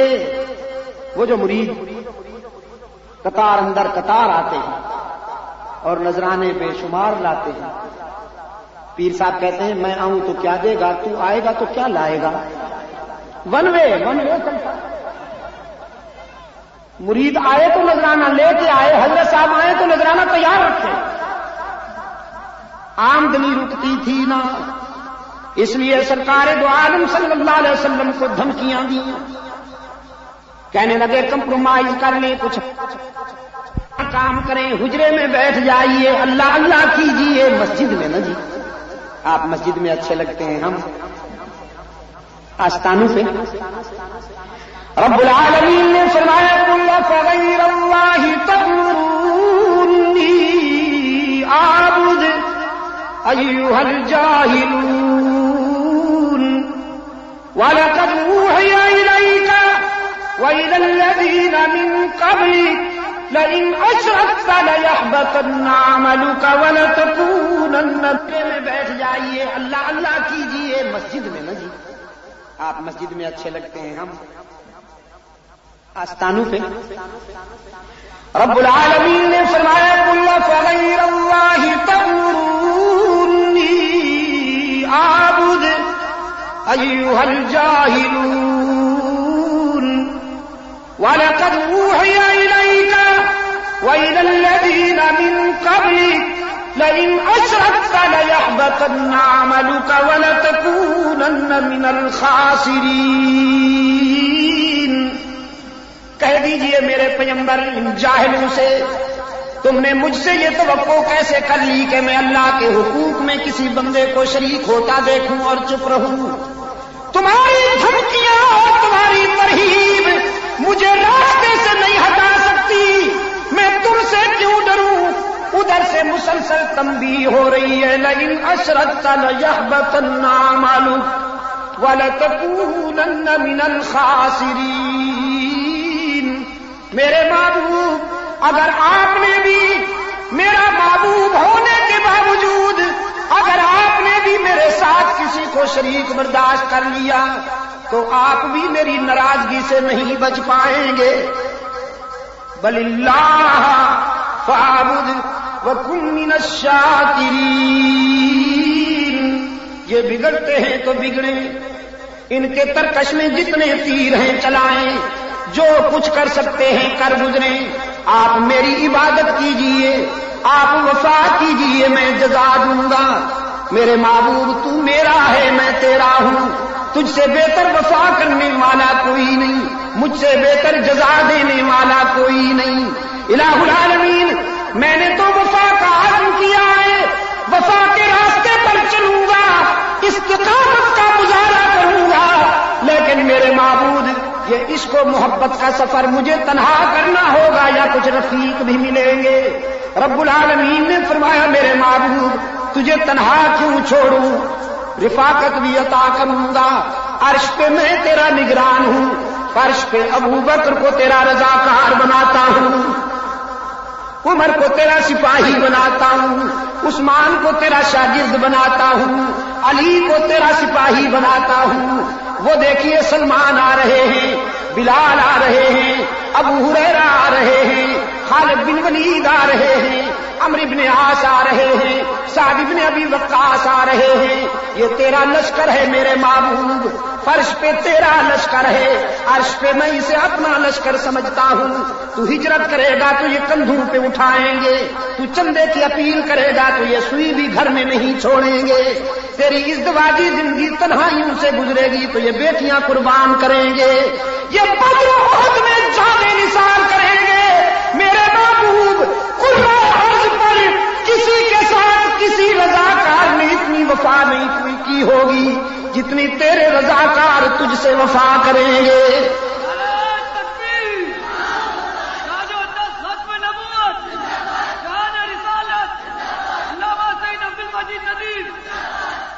صحابہ کو میں تیرا سپاہی بنا رہا ہوں میرے محبوب یہ تیرا لشکر ہے تیری تعلیمات کے عملی نمونے ہیں تو دنیا کو سچائی کا سبق دے گا ابو بکر صداقت کا تاج پہنے گا تو دنیا کو عدالت کا سبق دے گا عمر عدالت کا تاج پہنے گے تیری تعلیمات کا عملی مظاہرہ کریں گے تیرے غلام فاروق اعظم رضی اللہ تعالیٰ عنہ فرماتے ہیں مدینہ کے مضافات میں ایک خاتون رہتی تھی آنکھوں سے معذور خاتون رہتی تھی صدیق اکبر کی خلافت کا زمانہ تھا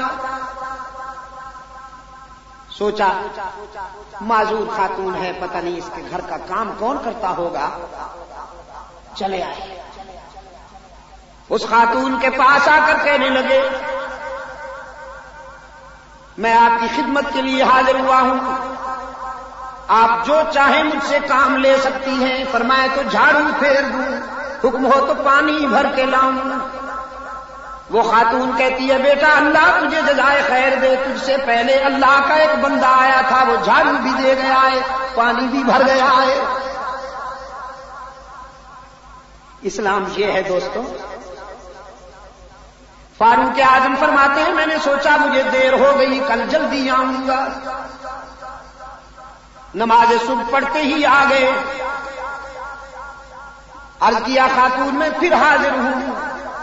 وہ خاتون کہنے لگی جزاک اللہ بیٹے، تیرے آنے سے پہلے اللہ کا ایک بندہ آیا ہے، وہ سارے کام کر گیا ہے۔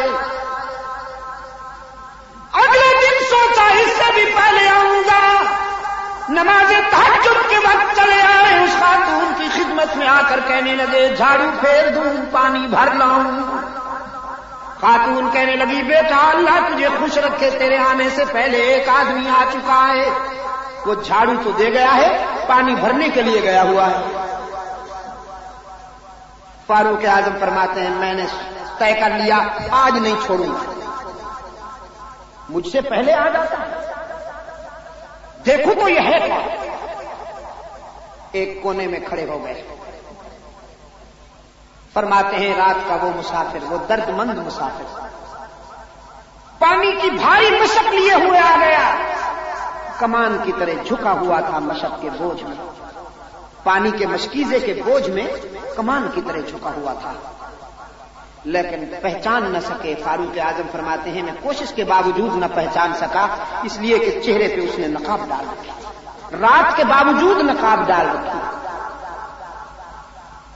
وہ آپ نے سنا ہے نا نیکی کر، اس کو کہتے ہیں عصر حاضر کے حکمرانوں کی طرح نہیں کہ اگر کبھی نماز پڑھنی جائے تو پڑھنی پڑ جائے تو ٹی وی کیمرہ مینوں کو ساتھ کے ہمارا پوز خاص طرح کا لے کر پھر نشر کرو کہ حضرت تو بڑے نمازی۔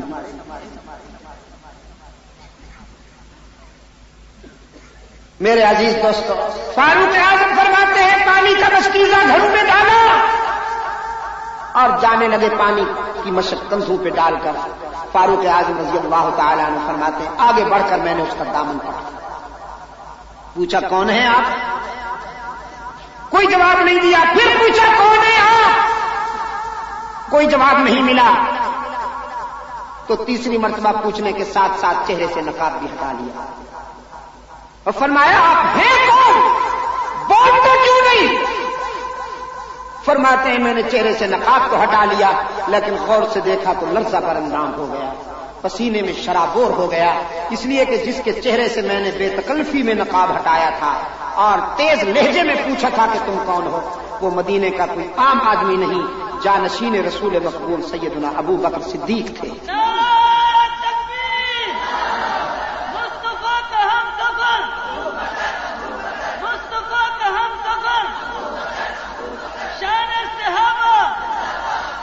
صحابہ کرام رضوان اللہ علیہ مجمعین میرے دوستو رسول اللہ کی تعلیمات کے عملی شاہکار ہیں، اسلام کو ان کی سیرت و کردار کو سامنے رکھے بغیر سمجھا ہی نہیں جا سکتا۔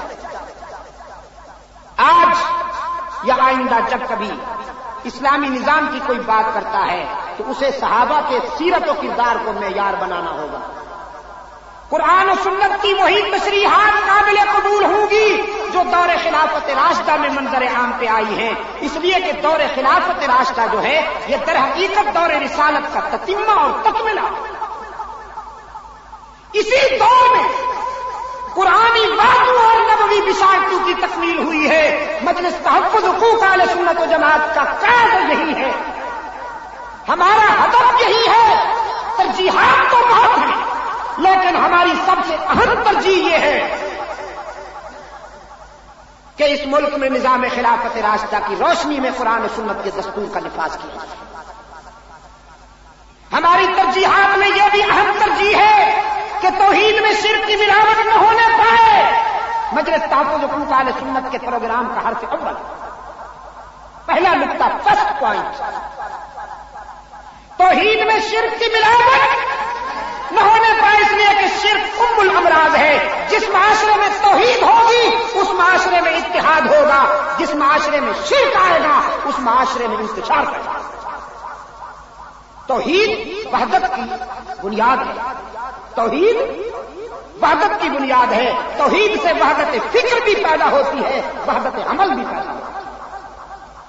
توحید ہمارے کام کا پہلا نقطہ اور پھر سنتوں کی اتباع ہمارے پروگرام کا دوسرا نقطہ. ہماری کامیابی رحمت عالم صلی اللہ علیہ وسلم کے نقش قدم پر چلنے سے.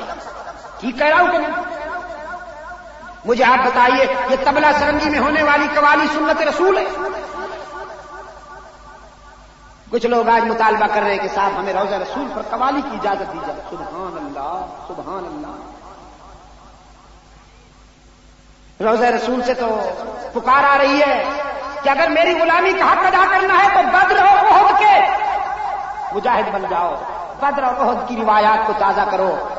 یہودیت اور عیسائیت نے تمہیں ریزہ ریزہ کر دیا ہے، تمہیں بانٹ دیا ہے، تمہیں تقسیم کر دیا ہے. آج پھر اسلام کی روح اتحاد کو اپنے سینے سے لگاؤ.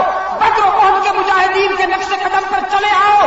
باطل کی سرکوبی کے لیے ایک ہو جاؤ. تمہارے ہونٹ پان سے نہیں، خون شہادت سے سرخ ہونے چاہیے. عبدالغفور، تمہارے ہونٹ ہاں خون شہادت سے سرخ ہونے چاہیے، پان سے. لیکن عصر حاضر کے بناسپتی عاشق وہ کہتے ہیں جنہوں نے خون بہایا وہ تو گستاخ تھے، ہم پان خور ہیں، ہم سچے عاشق ہیں. شاہ اسماعیل شہید جس نے اپنے خون کا ایک ایک قطرہ احقاق حق اور ابطال باطل کے پروگرام پر قربان کر دیا، اپنے مریدوں سمیت بالا کوٹ کے دامن میں جام شہادت نوش کر کے سو گئے. ان کو گستاخ ثابت کیا جا رہا ہے اور قوم کے نذرانے پہ پڑنے والے یہ عشاق ہیں.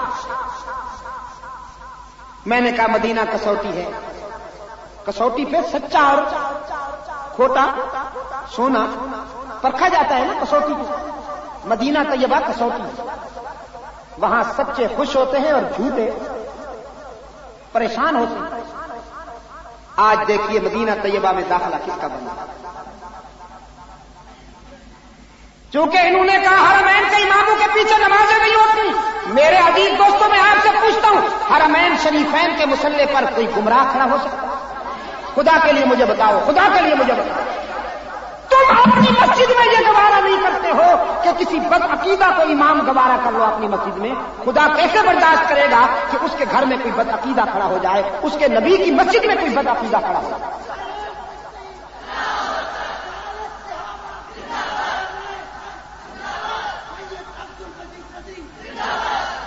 دلائل کی بات تو بہرحال لگا کریں گے، لیکن میں آپ کے سامنے ایک ایسی بات رکھ رہا ہوں کہ جو ہر ایک کی سمجھ میں آ سکتی ہے.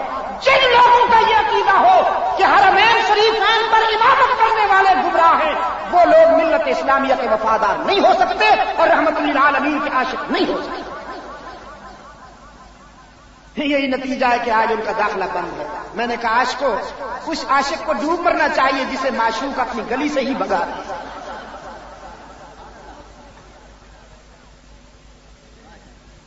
ہم سنتوں کی اتباع کو اپنی زندگی کی منزل سمجھتے ہیں. 11ویں سنت نہیں ہے، 11ویں اسلام کا تقاضا نہیں ہے، مولوی صاحب کا تقاضا ہے، پیٹ کا تقاضا. سید عبد القادر جیلانی رحمۃ اللہ علیہ نہیں چاہتے کہ تم میرے نام پہ ساری قوم کا دودھ پی جاؤ. سید عبد القادر جیلانی رحمۃ اللہ علیہ چاہتے ہیں توحید کی اشاعت کرو، سنتوں کی اشاعت کرو. جس طرح انہوں نے اپنی ساری زندگی توحید و سنت کی اشاعت اور دعوت و تبلیغ میں گزار دی ہے، سید عبد القادر جیلانی کے وہی عاشق ہے جو ان کے نقش قدم پر چلنے والے ہیں. تو مولوی صاحب کہتے ہیں نہیں یار مجبوری، دین کا چھٹا رکن بنا دو. اور جاہلوں کو ڈراتا ہے مولوی 11ویں نہ دو گے تو تمہاری بھینسیں خشک ہو جائیں گی. لوگ ڈرتے ہیں بیچارے، کہتے ہیں نہیں ضرور دیں گے. عبد المجید ندیم بھی جہاں پہنچا ہے تو اس نے لوگوں سے کہا ہے بھینسیں خشک نہیں ہوں گی، مولوی خشک ہو جائے گا. بھینسیں تو اللہ کے فضل سے دودھ دیتی ہیں. یورپ میں نے دیکھا وہاں گائیں اتنا دودھ دیتی ہیں کہ آدمی حیران ہو جاتا ہے. میں نے لوگوں سے پوچھا یہ انگریز کس کی کیا نہیں دیتے ہیں؟ ان کی گائے تو بہت دودھ دیتی ہے. ڈھکوسلے چلا رکھے ہیں، ڈھکوسلے کہ صاحب ہم عاشق آئیے مل کر جلوس نکالے میلاد. حضور اکرم صلی اللہ علیہ وسلم کے میلاد کی خوشی تو سارے جہان کو. میں نے لفظ سارے جہان کا استعمال کیا ہے، مسلمان کا نہیں. خدا کی قسم آسمان کے ستاروں کو بھی خوشی ہے، دریاؤں سمندروں ندی نالوں آبشاروں میں بہنے والے حشرات الماء کو بھی خوشی ہے، درختوں کے پتوں تک کو خوشی ہے، ریگزار کے ذروں کو بھی خوشی ہے. حضور کی ولادت پر تو کائنات ساری کی ساری خوش ہے. لیکن یہ خوشی بڑی انوکھی ہے جو جلیبی اور لڈو سے گزر کے جاتی ہے. جلوس نکلا ہوا ہے، ٹرک پہ بھی ہار، گھوڑا گاڑی پہ بھی ہار، اونٹ گاڑی پہ بھی ہار، اونٹ کے گلے میں بھی ہار، گھوڑے کے گلے میں بھی ہار، مولوی صاحب کے گلے میں بھی ہار. پتہ نہیں چلتا ان میں بڑا عاشق کون سا ہے. اور 12 ربیع الاول جو ہے حضور اکرم صلی اللہ علیہ وسلم کی وفات کی تاریخ. 12 ربیع الاول حضور کی وفات کی تاریخ ہے. امت کا اتفاق ہے اس پر. ولادت کی تاریخ پر اختلاف ہے. بعض علماء نے 7 ربیع الاول کہی ہے، بعض علماء نے 9 ربیع الاول کہی ہے، بعض علماء نے 13 ربیع الاول کہی ہے، اس لیے کہ ولادت باسعادت تو اسلام سے 40 سال پہلے ہوئی. حضور اکرم صلی اللہ علیہ وسلم کی وفات کی تاریخ پر امت کا اتفاق ہے کہ 12 ربیع الاول کو رحمت عالم صلی اللہ علیہ وسلم کی وفات. اس دن مدینہ میں آنسو. 12 ربیع الاول کو فاطمہ زہرا کی آنکھ میں ایک شعر فرمایا. اس دن سیدہ فاطمہ زہرا سب کو رضی اللہ تعالی عنہا وعن کل بنات النبی صلی اللہ علیہ وسلم فرمایا صبت علی مصائب لو انہا. سیدہ فاطمہ فرماتی ہیں 12 ربیع الاول کی تاریخ کو فرمایا صبت علی مصائب لو انہا صبت علی الایام سرنا لیالیا. ہائے 12 ربیع الاول کو میرے اوپر دکھوں کے اتنے پہاڑ ٹوٹے ہیں کہ اگر وہ دکھ دنوں پر تقسیم کیے جائیں تو راتوں میں بدل جائیں. 12 ربیع الاول کو میرے دل پر اتنے دکھ ٹوٹے ہیں کہ وہ دکھ اگر دنوں کی روشنی پہ ڈالے جائیں تو وہ راتوں میں تبدیل ہو جائیں. جس تاریخ کو سیدہ فاطمہ سوگوار ہے، جس تاریخ کو فاروق کی آنکھوں میں آنسو ہیں، جس تاریخ کو صدیق اکبر غمگین ہیں، جس تاریخ کو صحابہ کرام محزون اور ملہول ہیں، عبد المجید ندیم سے کیوں مطالبہ کرتے ہو کہ میں اس تاریخ کو جشن مناؤں؟ میرا ضمیر نہیں گوارا کرتا کہ میں حضور کی وفات کی تاریخ کے دن جشن مناؤں. تم مناتے ہو، حشر کے دن جواب بھی خود دو گے.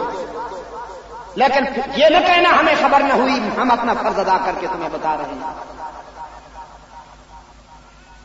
آئیے اتحاد کریں. آج سب سے زیادہ ضرورت ہے اتحاد. آئیے اتحاد کریں. توحید و سنت، حب صحابہ، حب اہل بیت اور حب اولیاء کرام کے قدر مشترک پر آئیے اتحاد کریں. اللہ کی توحید پر اتحاد کریں، قرآن کی حجیت پر اتحاد کریں، حدیث کی عصمت پر اتحاد کریں، صحابہ کی عظمت پر اتحاد کریں، اہل بیت کی عزت پر اتحاد کریں، اولیاء کی کرامت پر اتحاد کریں، رسول کی اطاعت پر اتحاد کریں، اللہ کی وحدانیت پر اتحاد کریں. کتنے قدر مشترک ہیں پھر بھی ہم متحد نہ ہوں. لیکن بدعت پر اتحاد نہیں ہو سکتا، شرک پر اتحاد نہیں ہو سکتا. اتحاد کی روح سنت ہے اور اتحاد کی روح توحید. اسلام نے انسانوں کو ایک بنایا. اسلام عالمگیر حکومت کا داعی ہے. پاکستان والوں آج جہالت کے دور نے پھر کھینچ لیا ہے. آج پھر پٹھان کی حیثیت سے سوچتا ہے، مہاجر کی حیثیت سے سوچتا ہے، پنجابی کی حیثیت سے سوچتا ہے، سندھی کی حیثیت سے سوچتا ہے. حالانکہ اسلام نے تمہیں کہا ہے کہ تمہاری قومیت ایک ہے اور وہ ہے لا الہ الا اللہ محمد الرسول اللہ. اسلام نے جو بت ڈھائے تھے حوث نے وہ بت پھر تعمیر کر دی. لیکن میں یہ بات ضرور کہوں گا کہ اگر تشکیل پاکستان کے بعد یہاں قرآن و سنت کا نظام نافذ کر دیا جاتا تو آج یہ حالات سامنے نہ آتی. 47 میں ہماری آبرو لوٹی گئی، 47 میں ہماری بچیوں کے سر سے دوپٹے چھینے گئے. امرتسر کا ریلوے اسٹیشن آج بھی گواہ ہے جہاں پر مہاجرین کی ٹرینیں بھر کے آتی تھیں اور سکھ والدین کو ذبح کر کے لڑکیوں کو اٹھا کے لے جاتے تھے. وہ بات تو چلیے سمجھ میں آ جائے گی کہ دشمنوں نے ایسا کیا، لیکن آج جو ہماری بیٹیاں ذبح ہو رہی ہیں، ہمارے بچے ذبح ہو رہے ہیں، ہماری بیٹیوں کے سر سے چادریں چھینی جا رہی ہیں، جو لٹ رہا ہے وہ بھی مسلمان ہے، جو لوٹ رہا ہے وہ بھی مسلمان ہے. بتاؤ یہ اللہ کی ناراضگی نہیں ہے؟ کچھ لوگ لیڈریاں چمکاتے ہیں، ہم پٹھان ہیں، ہم مہاجر ہیں، ہم پنجابی ہیں، ہم سندھی ہیں، اپنی لیڈری کی تعمیر کر رہے ہیں نفاق پیدا کر کے، قوم کو لڑا کے. ہم اللہ سے پناہ مانگتے ہیں ایسے لوگوں سے. اللہ ہمیں ایسے لوگوں سے بچائے. ظلم کا خاتمہ اسلام کرتا ہے، ناانصافیوں کا خاتمہ اسلام کرتا ہے. یہ لیڈر نہیں کرتے، خدا کی قسم. بتا دینا چاہتا ہوں تمہیں مہاجر بھائیوں، پٹھان بھائیوں، سندھی بھائیوں، پنجابی بھائیوں، جس لیڈر کے پلے پڑو گے وہ تمہیں بیچ ڈالے گا. لوگوں نے صحابہ کی عظمت کے سودے کیے، یہ کون ہوتے؟ کیوں گودرا کالونی والوں بیچیں گے یہ لیڈر تمہیں؟ ان کے دامن میں مت جاؤ. یہ تفریق کی آگ پھیلا رہے ہیں. آج میرے گھروں میں فوج کھڑی ہے، کیوں؟ میں منہ دکھانے سے قابل نہیں رہا ہوں پوری دنیا میں. آج پوری دنیا میرا تماشا دیکھ رہی ہے کہ یہ آپس میں لڑ رہے ہیں، ایک دوسرے کا خون بہا رہے ہیں. انہیں لیڈروں نے لڑایا، خدا نے غارت کرا. انہوں نے لڑایا صرف اپنے مال کھڑا کرنے کے لیے. سیاسی پارٹیوں میں جن کو جگہ نہیں ملی وہ ان فرقہ واریت کی بنیاد پر یا قومیت کی بنیاد پر یا لسانیت کی بنیاد پر، طبقاتی بنیاد پر اپنی لیڈری کے جنون میں پوری قوم کو نفرت کی آگ میں پھینک رہے ہیں. اللہ ہمیں ان کے شر سے بچا دے. آج رحمت عالم صلی اللہ علیہ وسلم کی روح بے قرار ہے. تم کلمہ پڑھتے ہو پھر سوچتے ہو کہ ہم پٹھان ہیں، ہم مہاجر ہیں، ہم سندھی ہیں، ہم پنجابی ہیں، ہم بلوچ ہیں. اسلام عالمگیر حکومت کا دائی ہے.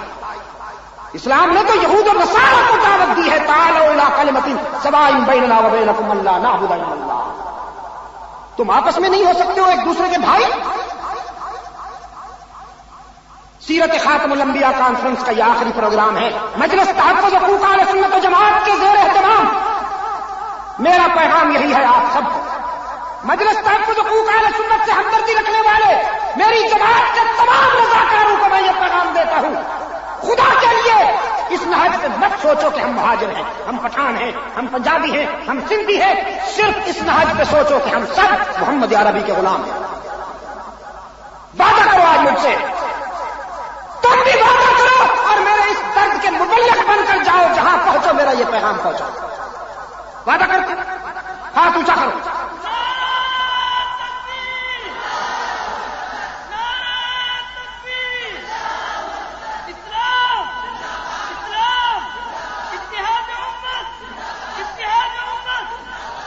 اور میں حکمرانوں سے بھی پورے درد مندی کے ساتھ، دل سوزی کے ساتھ یہ کہتا ہوں کہ قرآن و سنت کے دستور کے نفاذ میں مزید تاخیر نہ کرو. اس قوم کو مایوس نہ کرو. مشرقی پاکستان والے مایوس ہو کر دور چلے گئے. اب یہ جو ایک حصہ بچا ہوا ہے اس کے حال پر رہیں، یا اپنے وطن چھوڑ کر، اپنی جائیدادیں چھوڑ کر جو لوگ یہاں آئے تھے نا، یہ تمہیں روٹی مانگنے کے لیے نہیں آئے تھے تم سے. کہیں تم یہ سوچتے ہو کہ انہیں ٹکڑا اب ملا ہے وہاں یہ بھوکے مر رہے تھے. یہ وہاں پر اتنی بڑی بڑی جائیدادیں اور اتنے بڑے بڑے گھر چھوڑ کے آئے ہیں کہ وہاں جا کے میں دیکھتا ہوں تو میرا دل خون کے آنسو بہاتا ہے. ایسی بات نہیں ہے کہ وہاں ویرانہ تھا. دہلی میں 17,000 مسجدیں اب تک انتظار کر رہی ہیں کہ نمازی کہاں گئے. لیکن جب وہی کھیل برطانوی قانون اب تک حکومت کر رہا ہے. خدا کے لیے اس ملک کی آزادی پر رحم کرو. اللہ نے یہ نعمت عطا کی تھی، اس کی قدر کرو. اللہ تعالیٰ آپ کا حامی و ناصر ہو. میں شکریہ ادا کرتا ہوں آپ تمام دوستوں کا، گودرا کالونی کے تمام احباب کا، مولانا فیض الباری صاحب جنہوں نے اعلان کیا ہے کہ وہ انشاءاللہ مجلس تحفظ حقوق اہل سنت و جماعت کے قابل امی وعلی آلہ واصحابہ وبارک وسلم. یہ لینے والے حضرات آرام آرام سے لیں، ان کے کپڑے نہ پھاڑیے گا اپنے دینی بھائیوں کے. پشاور میں یہ میرا عبدالغفور یہ تقسیم کر رہا تھا، جب واپس آیا تو تار تار جہاد کر کے آیا ہوں. آرام آرام سے. اللهم صل على سيدنا ومولانا محمد النبي الأمي وعلى آله وأصحابه وبارك وسلم. ربنا آتنا في الدنيا حسنة وفي الآخرة حسنة وقنا عذاب. اذانیں شروع ہو گئی. مرغو یعنی 14 تاریخ کو بات شروع ہوئی تھی، 15 تک جاری. میں نے کہا شاہ جی رحمت اللہ علیہ کی روایات سید عطاءاللہ شاہ بخاری لوگ کہتے ہیں جی عشاء کے بعد تقریر شروع کرتے تھے، صبح تک جاری رہتی تھی. میں نے کہا کچھ باتیں ہماری بھی یاد رکھی جائیں گی کہ مولانا عبد المجید ندیم شاہ صاحب ہوتے تھے 14 تاریخ کو شروع کرتے تھے، تقریر 15 تاریخ تک جاری رہتی تھی، ہم بھی اس جلسے میں تھے. تو بہرحال اللہ آپ کو جزائے خیر عطا فرمائے. اے اللہ عالم اسلام کی مدد فرما، مسلمان جہاں کہیں مظلوم ہیں ان کی دستگیری فرما، روحانی جسمانی بیماروں کو شفائے کاملہ عطا فرما. اے اللہ اس آبادی پر اپنے فضل و کرم کا سایہ قائم رکھ. اے اللہ تمام مسلمانوں کو، پورے کراچی کے مسلمانوں کو، صوبہ سندھ، صوبہ بلوچستان، صوبہ سرحد، صوبہ پنجاب کے مسلمانوں کو رحمت عالم صلی اللہ علیہ وسلم کی اطاعت و غلامی میں ایک بنا دے. اے اللہ ہم سب کو ایک بنا دے، نفرتوں کو دور فرما، عصبیتوں کو دور فرما. اے اللہ عداوتوں کو دور فرما، دینی اخوت سے ہم سب کو ہمکنار فرما. تمام روحانی جسمانی بیماروں کو اے اللہ شفائے کاملہ عطا فرما. ہمارے دوستوں نے ایک اپنی محترمہ والدہ کے لیے، ہمارے سلیمان بھائی نے آپ سے دعا کی درخواست کی ہے کہ آپ اللہ سے دعا کریں، اللہ تعالیٰ انہیں شفائے کاملہ عطا فرمائے. جتنے بھی ہمارے دوست بزرگ اس سلسلے میں جنہوں نے دعا کی درخواست کی، اللہ ان سب کو شفائے کاملہ عاجلہ دائمہ مستقلہ عطا فرمائے. اے اللہ اپنے فضل و کرم سے ہم سب کی دنیا اور آخرت کو کامیاب بنا. مجلس تحفظ حقوق اہل سنت و جماعت کے کارکنان کو اس سے زیادہ کام کی توفیق عطا فرما. تحفظ ختم نبوت میں مجلس تحفظ ختم نبوت کو کامیابی نصیب فرما. دعوت و تبلیغ کے مشن پر مولانا محمد الیاس رحمۃ اللہ علیہ کی تبلیغی جماعت کو کامیابیوں سے ہمکنار فرما. ہم سب کو اس صداقتوں کی جد و جہد میں شرکت کی توفیق عطا فرما. وصلی اللہ تعالی علی خیر خلقہ محمد مبارک وسلم علیہ.